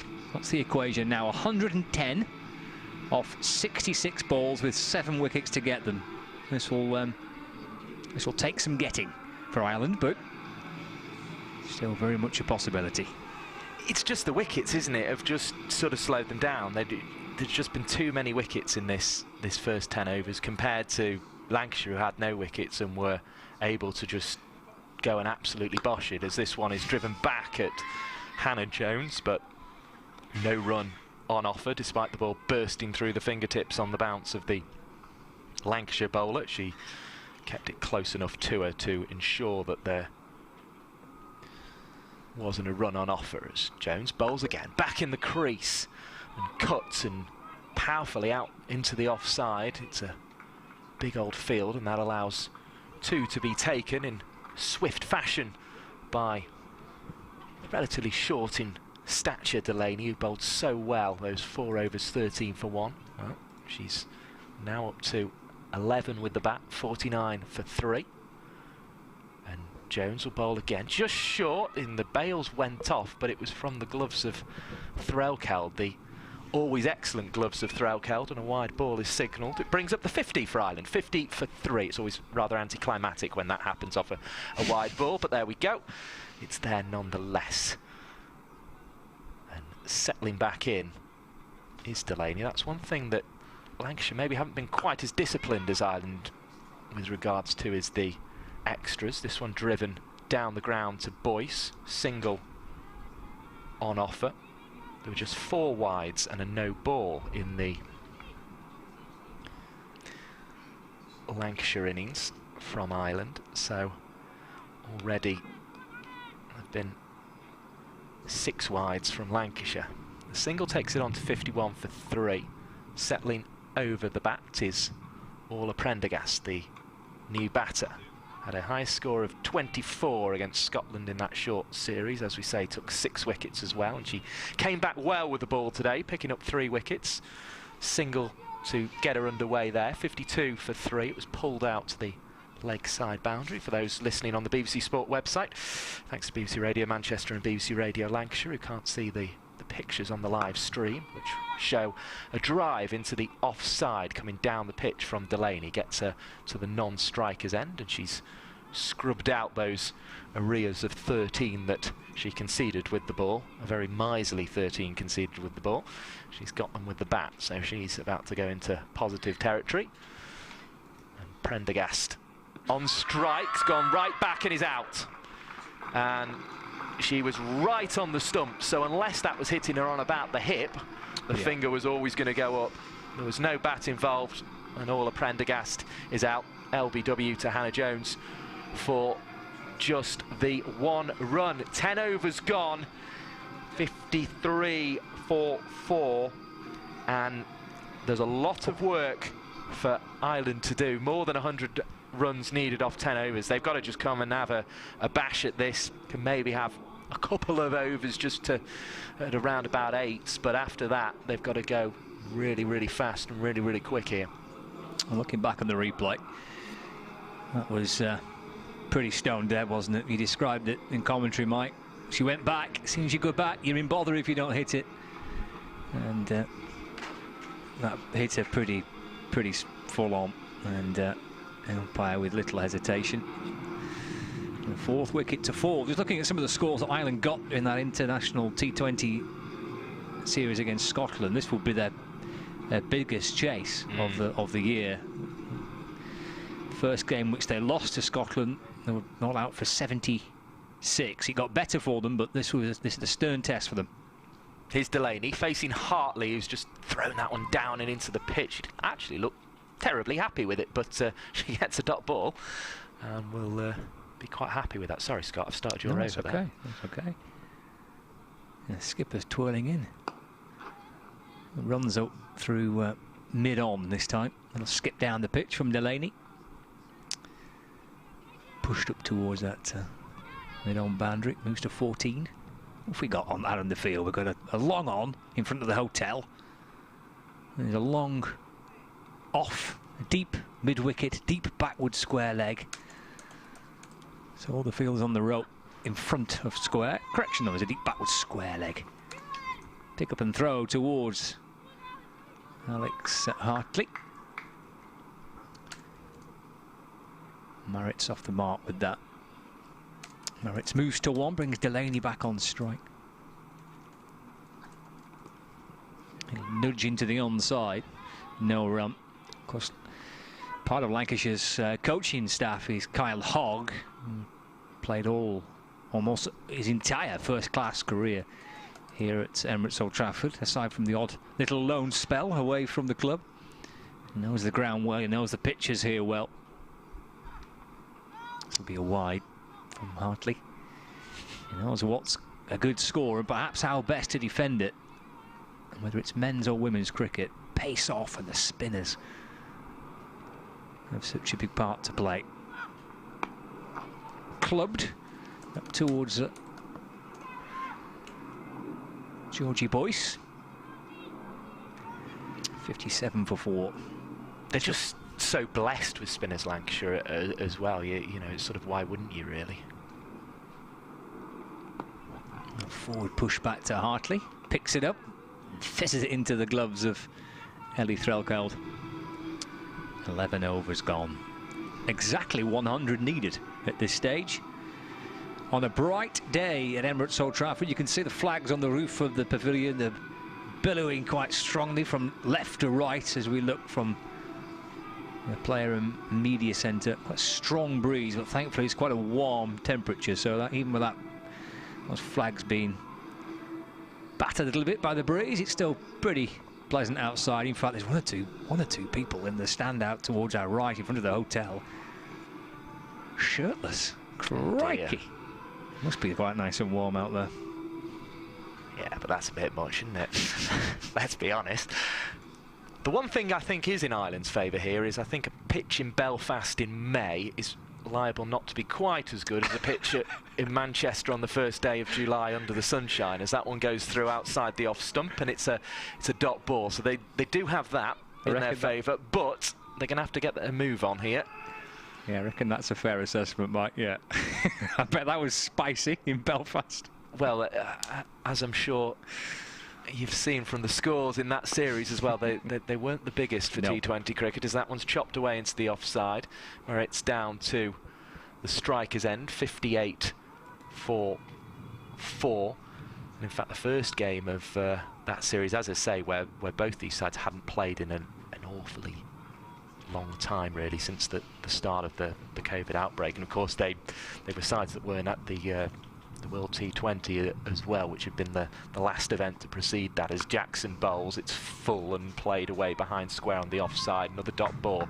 As I say, Jackson's becoming a very, very useful seam bowler for Lancashire's really come on over the winter, and in Turner as well has found a real partner, I think, when the likes of Cross and Cleary, who were playing in the early part of the season, aren't around. But a score of 87 was, or a target of 88, a score of 87 was defended by Scotland in the first of those games, which I think was an indication, as well as lack of cricket, of just the fact that no matter how well prepared the wicket was, it was always going to be a difficult one for T20 cricket. Another single added to the total, 59 for 4, but Ireland need more than that at the moment. A reminder, it's a double header today, so Lancashire versus Worcestershire to come as well, as this one's driven firmly down the park. Jackson couldn't stop it with her hands below her legs, but the captain Alex Hartley was on hand to do the fielding at mid-off. 60 for 4. Time ticking away though, just one ball of the 12th over remaining. The target, remember, 157 for victory in this one. The sky very blue over towards the high-rises in Manchester as Jackson bowls. It's through outside the off stump. A bit of a chop there from Merritt's, who's the latest batter to come and try a hand at the crease and couldn't connect there. She's 2 from 5. Delaney 17 from 25. The captain 60 for 4 is the total. It's a long way still to go though. 97 more required for Ireland here, and well, I mean, frankly, they haven't really had an over so far in this innings that would suggest that they're going to get there, but we will see. Elsewhere, a first international fifer for Sam Curran, and it's come on his home ground at the Oval. He's finished his 10 overs, 5 for 48 for Sam, who's playing alongside his brother. Tom's in the team today. Sri Lanka 229 for 9. He'll dance down the pitch from Delaney. Hartley starting his 4th over. Driven up towards long off. Oh, there've been overthrow here, buzzers. Extra little run. Frustrate the skipper. Run onto her figures. So the throw came in. I think it may have just clipped the stumps there. We can see they're being repositioned.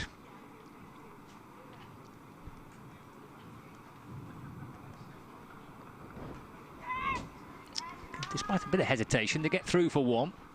Turning it behind square. There's a bat on that? No, there isn't. The leg by. It's just deflected off the pad of Delaney. So she remains on 19. The score at 63-4. And out! How is that? Says Alex Hartley, and the umpire agrees. And Maritza's gone.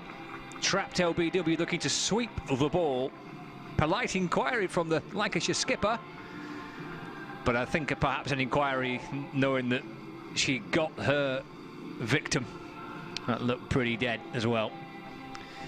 And that's the 5th wicket to go, 63 for 5. And Hartley picks up a second, 2 for 16. Well, it was so polite, the inquiry, I thought that hadn't got any chance. I think it was almost kind of the sedate Stuart Broad inquiry. Where Broad is utterly convinced he goes bananas, that was, well, that's got to be out. So I'm just going to say, ump, what do you reckon? And up went the finger. Well, still experience to be gained here for Ireland. They've got Amy Turner, who was excellent in the field, caught Georgie Boyce for 55. And these two just have to treat it as, right, okay, can we go along at 8s? Can we go along at 10s? Can we go along at 12s even? And just see what they can produce here, and just see how many they can hit on a wicket that looks as good as this one. Of course, it has always been slower when the new batters have come in. Forward defensive press from Hunter into the offside, picked up from Threlkeld, who comes from behind the stumps to field, and there's no run. 63 for 5. Well, there's always something, isn't there? As you say, always something to be got from a game. Chip over extra cover, good-looking shot. Hunter off the mark with that. Come back for a second. Nice shot. I think she enjoyed that. Bit of a smile on the face. 65 for 5. Hartley twirling in and bowling. Eased away down towards short third. Laura Jackson chasing after it and getting to the ball. It's the end of the over as well, so Hunter keeps the strike. She's on 3. 66 for 5.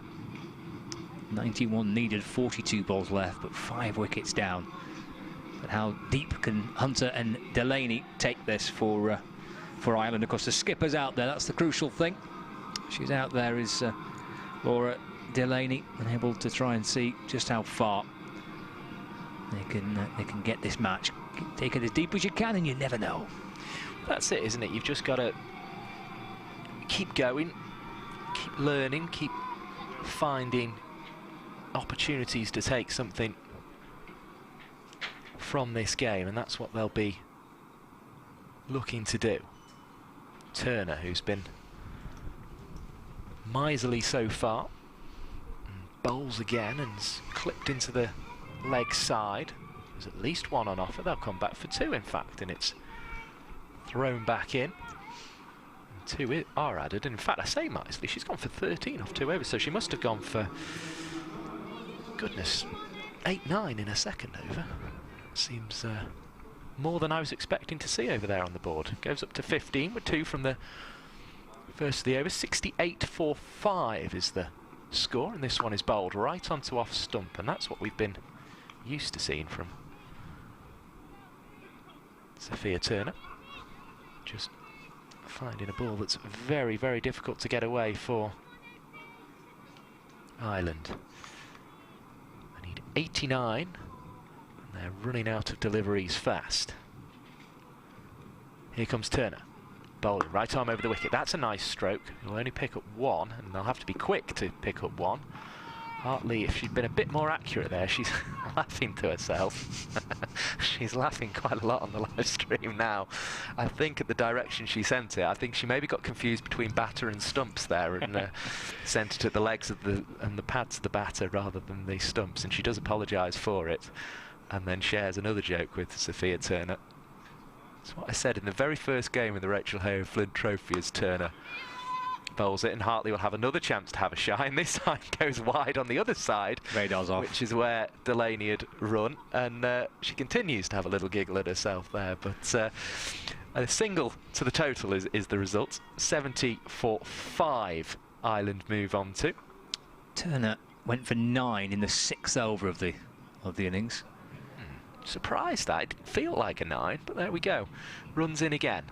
From the Ryan Statham end, it's down the leg side. There's a little bit of something involved. Exactly what, we will find out whether there's a single. The hand is already outstretched, ready to tap the knee, and it does so now.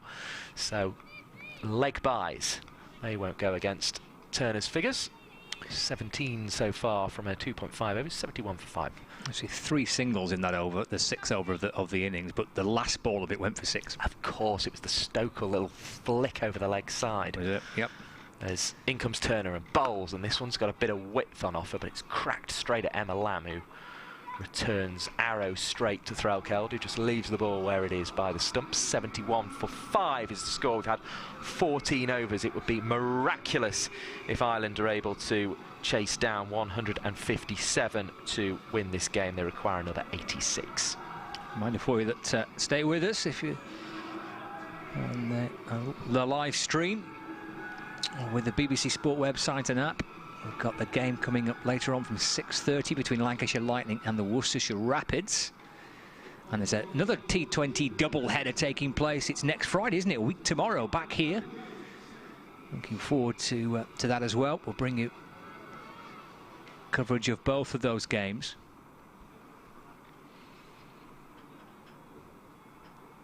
It's Anna Jones comes back into the attack.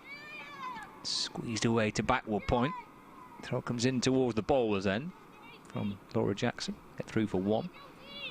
So next Friday we've got Thunder against the Sunrisers. This is in the women's regional T20 competition, the Charlotte Edwards T20 Cup.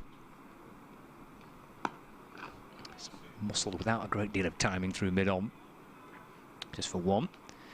And then following that, a week tomorrow, is Lancashire Lightning against the Northamptonshire Steelbacks. Another T20 doubleheader live from Emirates Old Trafford for you next week as well.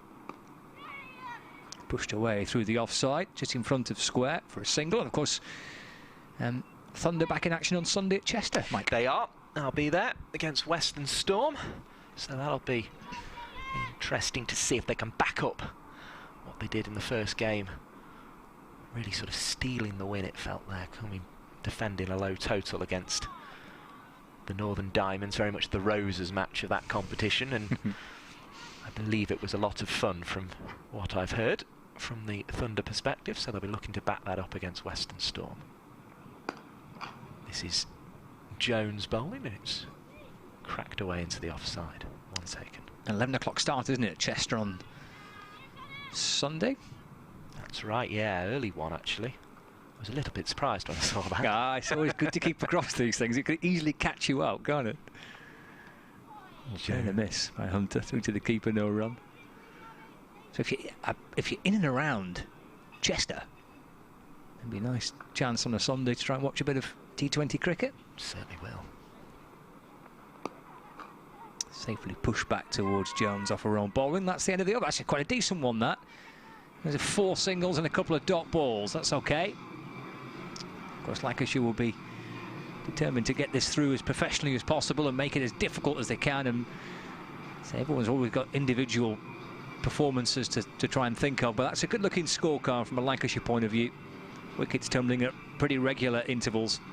75 runs on the board, 5 down, 30 balls left, 82 needed.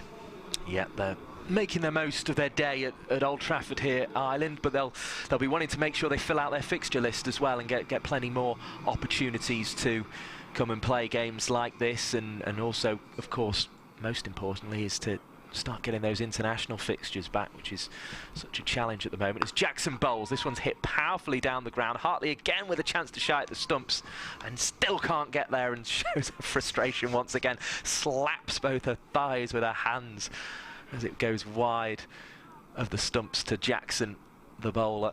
1 to the total, 76 for 5. The total looking a long way off. 81 required off 29, the scoreboard away to our left shows, as Jackson comes in again from the Statham end. It's cut away behind square on the offside, past Lamb and down to Jones, who collects, and a single again is the addition to the score. 77 for 5. Just feel these two, they've had a decent number of balls in, both of them, particularly Delaney, who's 23 of 32. Just a chance to try and hit a few fours here, just to look to get it away. Of course, it's always easier said than done to actually do that, as it's bowled and cracked down the ground. That is going to be 4, and that's more like it. Clearing the leg, slapping it down the park there was Delaney. Really lovely shot. You're going to get a look at it again here on the live stream. Got into that power position and played that clubbing baseball stroke down the ground through long on. It's exactly what 2020 cricket is about in this day and age. 81 for 5 the score goes to, with a 4 added there from the blade of Delaney's bat. Nearly took the non-striker Turner out as well. Everybody out, didn't it? Yeah. Sorry, Hunter out, rather.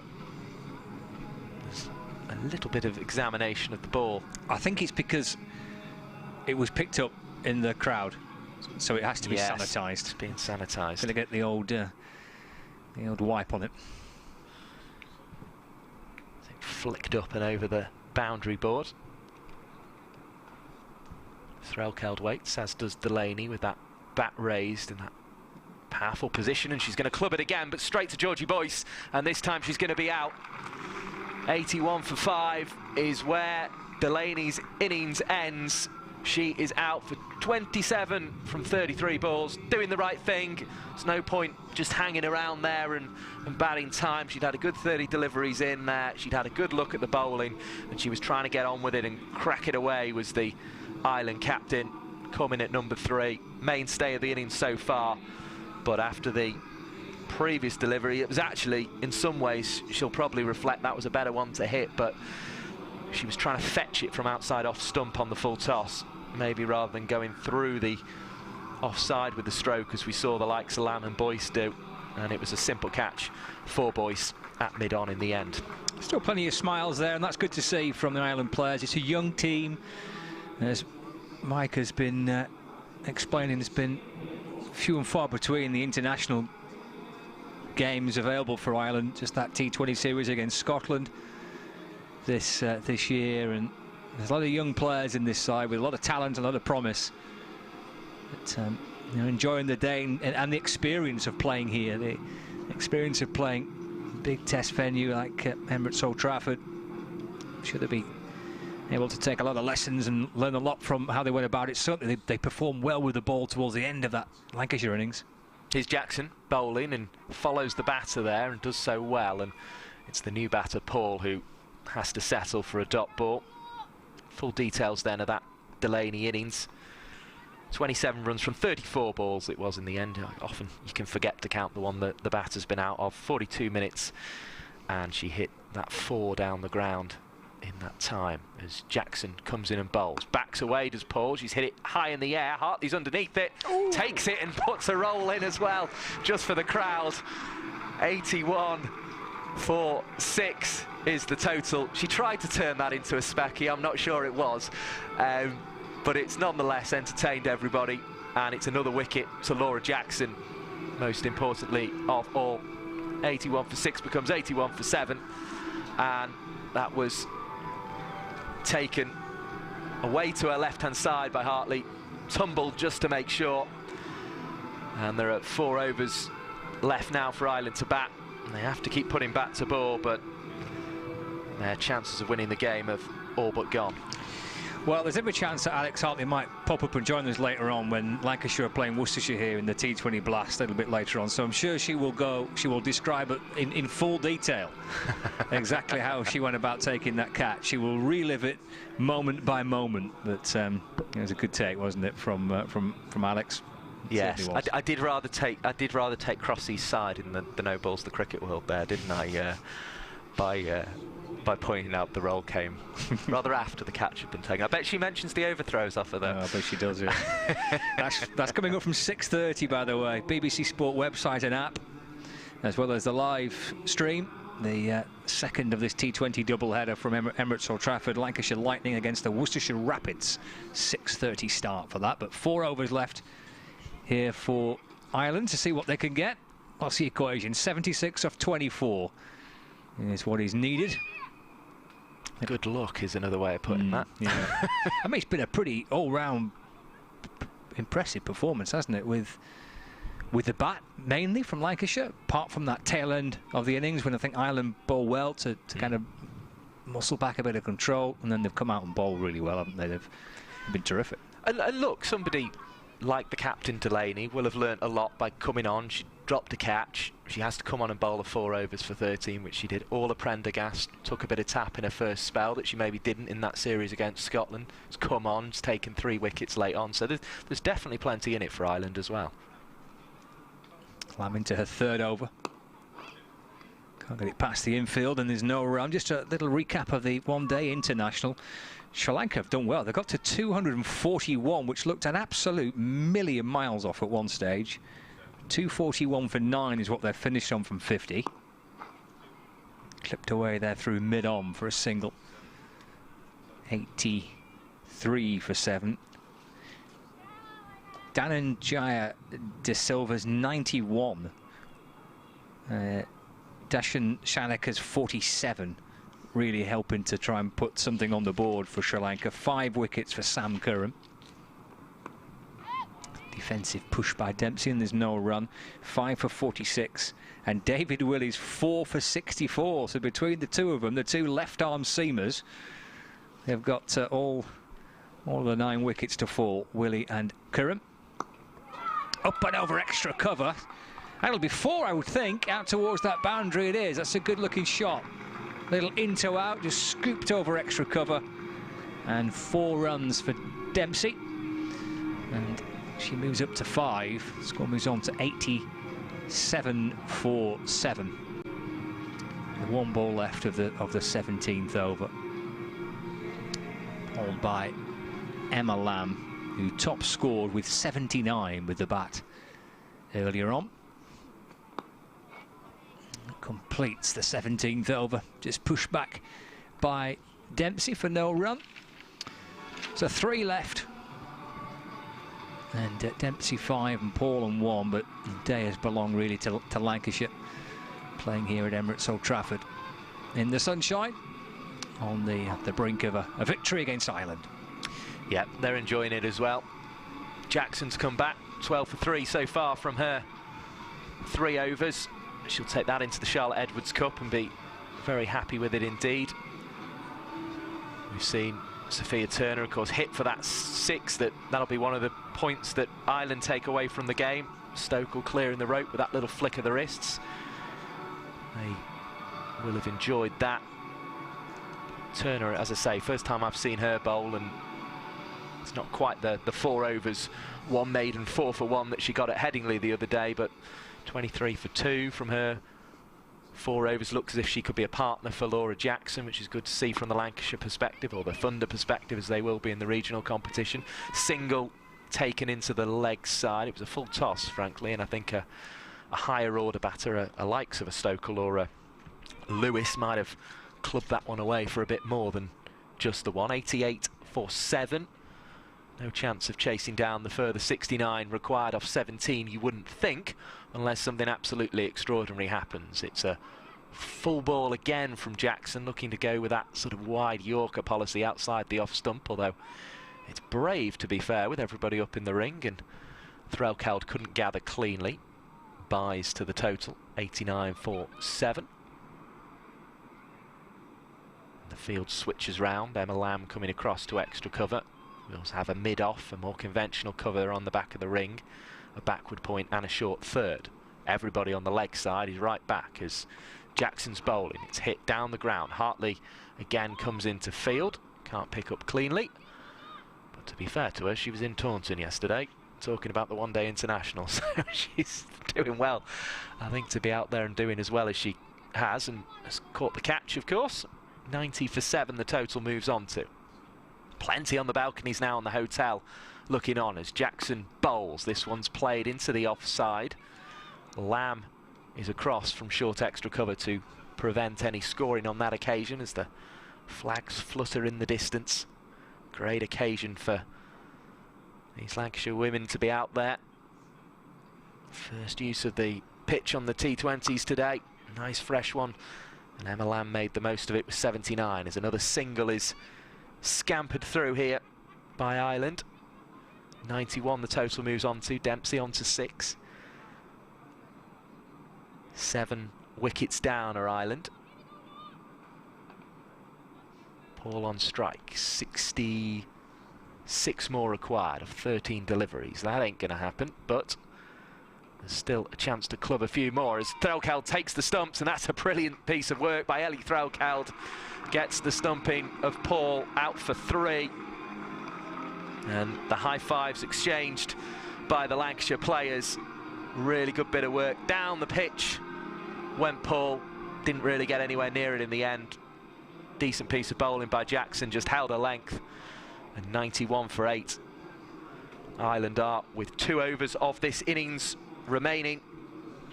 It's a long, long way to get to the total required. 66 more required off 12 balls. But what can Ireland produce from the last 2 overs just to send themselves on the way with something to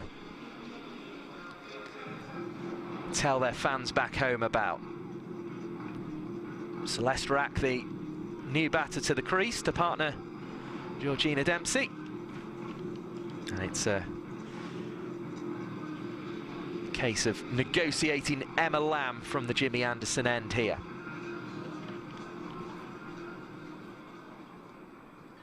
Short third, backward point, cover and extra cover as well as long off. They go into the leg side instead. Jones returns with vigour, but doesn't prevent the single. And Rack is through to the striker's end. Short fine, 45 really.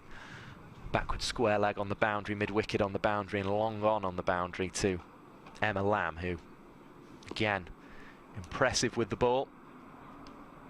Gone for 17 runs so far as Rack dabs into the offside. 1 picked up.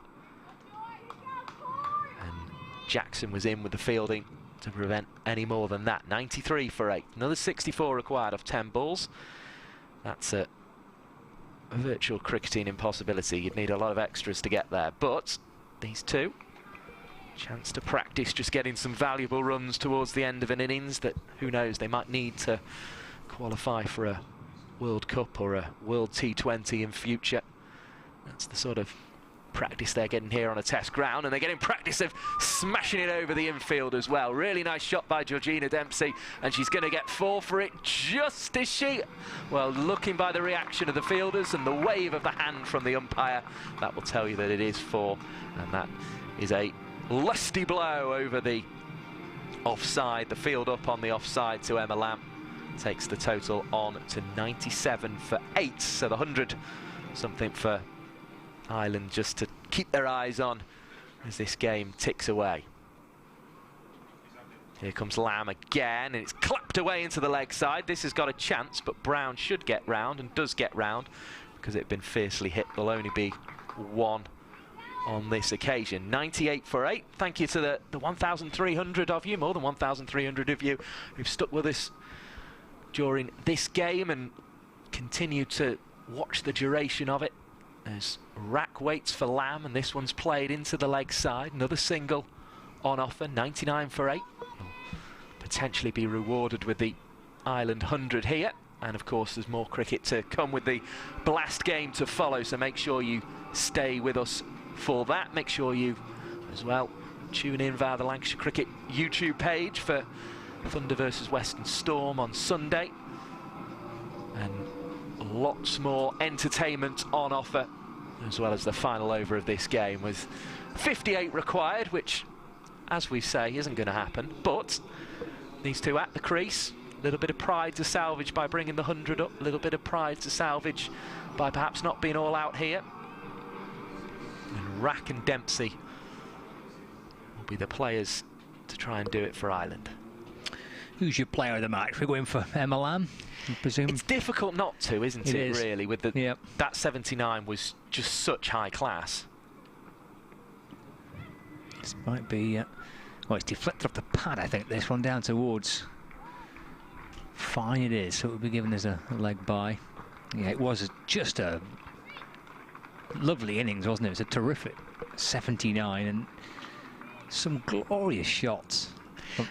And it's the fact she's making it difficult not to pick her as the player of the match. She was my player of the entire round of the Charlotte Edwards Cup last week. With it's up and over extra. Come on, no, caught well, good catch. Backward point, good leaping catch. Both feet off the ground. Daniela Collins up and jumping and timing it well enough with her fingertips and reaching all she could to get her hands on that. That's a good grab. That is excellent fielding. And 9 down, 100 for 9, and a wicket there for Turner. As we see the replay, nicely done, stretching for it, tumbling back. Right on the back of the ring, and if she'd been an inch shorter, that would have been away, and probably for 4 runs, which is what you've got to try and do in the final over of a game. But Collins had other ideas. So we're going to go for this is the unofficial Perkins Reid Player of the Match award. Emma Lamb. It's got to go Emma Lamb. It's got to go Emma Lamb. But as I say, I mean, she was the player of the entire round for the fact that she did it with bat and ball. I said 13 for 4 and 58 in the first round of the Charlotte Edwards Cup. Steer down to short third. Gets through for 1. 101 for 9. But the best part of Emma Lamb's innings is still between the sides at the moment. I suppose it's the 55 that Georgie Boyce made that's between the sides at the moment. But yeah, I mean, to make 79 in the fashion she did as well, that was the thing. 3 balls left. Looks the first of the final 3. Eased away past the bowler for a single. 46 balls, 53 minutes, 10 fours, 1 6, 79. You can't really look past that, can you? No, I agree. As you say, Mike, it's a perfect kind of game just to keep the momentum going for Lancashire. Hartley's underneath this, should take the catch and does, all out for 102. Ireland, so a pretty comprehensive victory for Lancashire. Victory against Ireland here at Old Trafford. The target of 157 to win the game. All out for 102. 54 run margin, I think, that victory for Lancashire. And in the middle of a T20 campaign, a domestic T20 regional campaign for Lancashire, who will morph magically into Thunder, back into Thunder come the weekend, then that it's just really good kind of continuing preparation and keeps the season going for them. Yeah, it is, and the sort of the honourable mention on the player of the match front would probably be Laura Jackson.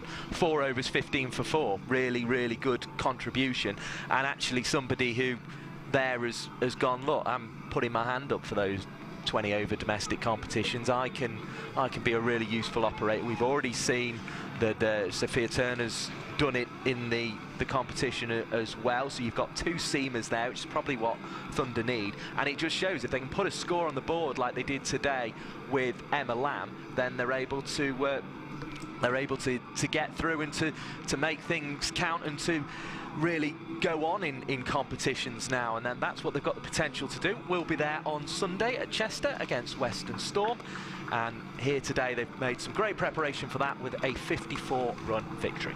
Excellent. Mike, you'll be there on Sunday, 11 o'clock start. We've got more to come throughout the course of the evening with Lancashire Lightning against the Worcestershire Rapids on their way from 6:30 as the players make their way off, all happy with their work. Lancashire, a good afternoon here at Emirates Old Trafford for them. Plenty of build-up to come between now and the 6:30 start. We're heading outside Lancashire batsman Keaton Jennings is with you. Thank you very much indeed to Scott and to Mike, particularly Mike obviously joining us here pitch side for a lot of our coverage on Lancashire Cricket TV. Many thanks to them. A convincing win in the end by Lancashire women amongst the growing crowd, and indeed still glorious sunshine above as well. Keaton Jennings, it is a double header, one of which you will play a significant part, of course. It's always nice, is it not, to have the feeling of a jamboree of cricket when you've got these two matches in the one day, in a sense that, well, you won't think that that's a warm-up act, but you will at least appreciate that people are looking forward to your contributions too. I mean, to arrive at a ground where there's a little bit of buzz going on, there's a bit of music and a bit of cricket being played already is always nice. And always nice for Lancashire to get over the line again. So hopefully we can do the business this evening really, and come out with 2 wins in the day. I'm always interested to know, Keaton, that when there is another game going on and you're out in the nets doing your warm-up, you can hear the stuff going on. How intrigued are you by the events that are going on? And can you tell by the crowd and the noise what's actually transpiring out in the middle? Not really, to be honest. I suppose it's one of those things as a professional, you want to make sure you're going through your own routines. I suppose having played a little bit of international cricket, you get used to things being around you and you want to try and focus on your own skills. So I think that's a skill in itself. And, you know, hopefully as sort of crowds get back in, there's bigger and bigger crowds, and guys get a flavour playing in front of sort of 20,000 people, hopefully in the next sort of couple of weeks. And yeah, we really sort of enjoy that feeling. Give us your assessment of where Lancashire are, because it's an absolutely crucial match, and indeed the rest of the group stage will prove to be crucial, because there is that bunch, is there not, going for the quarter-final spots, which could be as many as 6 or 7 teams by the end of the North Group stage. So where do you think that Lancs sit, and how confident are you you'll get into that top 4? Well, look, I mean, obviously we've got our back against the wall. We need to make sure we play 5 really good games of cricket and give ourselves the best chance to get into that knockout stage. In competition cricket, it's about sort of peaking at the right time, so hopefully we can win the next 4 games or 5 games, get ourselves into that sort of quarter-final, and then win from there. Are we confident? Yeah, definitely. We've got an allotment of home games to play now. We play some really good cricket here at home. So hopefully we can play well and get those wins up and win 2 Roses clashes, which would be fantastic. It's been a strange old affair, hasn't it? Because you started so well, 3 wins out of 4, and then the run without getting that win. Very close with the tie, obviously, against Nottinghamshire here. But it's been strange because I suppose the selection, because of the players that were here and that weren't here, it's been very difficult to get the kind of consistency. And has that reflected perhaps in the performances? No, probably not. Look, I just don't think we've quite sort of executed as well as we could have at times. There's been a couple of close games. I mean, that Notts game that we tied, and then the Notts game again, the sort of second time round. We've played some really good cricket, but just quite haven't got over the line, which I suppose is part and parcel in T20 cricket. It is a game that ebbs and flows quite quickly, and we just need to make sure we nail it for 40 overs of the game instead of sort of for 35 of them as we have done. And of course, at the top of the order, you've been making your own significant contribution to the batting effort, and it's been a T20 campaign that you personally have enjoyed. Given that we started with a conversation about who was going to open the batting, it's now very certainly you, Keaton, at least at the moment it is. Yeah, look, I mean, I love being a part of the side, I love playing, and I love making sort of match-winning contributions. So, look, the last 2 games have been frustrating, or the last 3 games really. I mean, we haven't won. I love winning. I love that feeling of getting back in the change room and really sort of enjoying time with teammates, and that winning sort of culture and feeling around the change room. So look, hopefully today we can be that sort of turning factor, and we can run into the sort of knockout stages, like I said. We're looking forward to it, Keaton. Do well. Thank you very much indeed. We appreciate your time. Thank you. Cheers. Thank you. Go on. And as Keaton makes his way out of the what we will no longer call the interview position, because it's very clinical. Hi, Alex. Congratulations. Thank you very much. Alex, the winning captain for Lancashire Women. That was in the end very comprehensive. I mean, how sure were you that the win was on the cards after that opening partnership that you had when batting? I mean, Emma Lamb and Georgie Boyce are in brilliant form, aren't they? They just go out, they play their natural game. Emma Lamb is an unbelievable cricketer at the minute. Hoping England don't steal her from us, because we need her in the competition. But yeah, she's been great, and to be backed up by Georgie Boyce today. We thought we had enough on the board, but they came out quite hard in the power play. I was quite surprised, so we knew that we had to just take regular wickets. Which actually, funnily enough, happened to you in the innings that you had when batting, so you knew how crucial it would be to potentially halt any or arrest any kind of momentum that they would get in the chase. Yeah, wickets in T20 cricket is always key. You know, you get wickets, you slow the run rate down. So we always knew, like, a few wickets in the power play, you know, the stat of if you get 3 in the power play, you win the game of cricket. So that was always our goal. And if not, just to take regular wickets throughout. You mentioned about Emma. It's interesting. You know about the difference that that grade that you have to reach to be internationally recognised. You've been through that. You understand what it takes. And is it perhaps consistency? Is it adding a skill set? And how much of that has Emma added to her game, particularly over the last few weeks? Yeah, Emma Lamb has had a brilliant winter. She's worked really hard on the basics of her game and she's implementing them out in the middle. And to get England's selection, you have to score runs, take wickets and be an unbelievable fielder, which is exactly what Emma Lamb is. You know, she's scoring runs, she's taking wickets, and she's taking specky catches, so she's doing everything right. She just needs to not get ahead of herself and just take each game as it comes. And it's worth remembering this was international opposition. They are an emerging nation, as we've been saying all day, to try and provide context for everybody watching. But still, that was a comprehensive win against an international side, so you must be proud of the team's efforts. Really proud, and it just shows how far we've come and the journey that we're on. You know, we played a lot of cricket last year, not to the best of our ability, and this year we've come out, we're enjoying ourselves and we're fighting and we're beating our international opposition. And yes, they are emerging, like you said, but it's still a great win. And finally, 2 wickets, yes, but 2 catches. I want you to talk me through those 2 towering catches that you took. We have a game called Speckies Only, so I put a bit of a dive in by accident on purpose. A dive. Yeah, it was a slash falling over, putting a bit of mayonnaise on it. Well done to you and to your team. Congratulations on a big win today. Thank you very much. So that is Alex Hartley, the winning captain from Lancashire Women. A comprehensive victory here against the Ireland women. We will be coming back a little bit later on at 5 to 6 UK time to bring you the second of our double header here on Lancashire Cricket TV. Lots to look forward to. You can see the assorted gentlemen who will be providing that entertainment here behind me even now. So have yourselves a brew if that's your thing, and we'll be back at 5 to 6.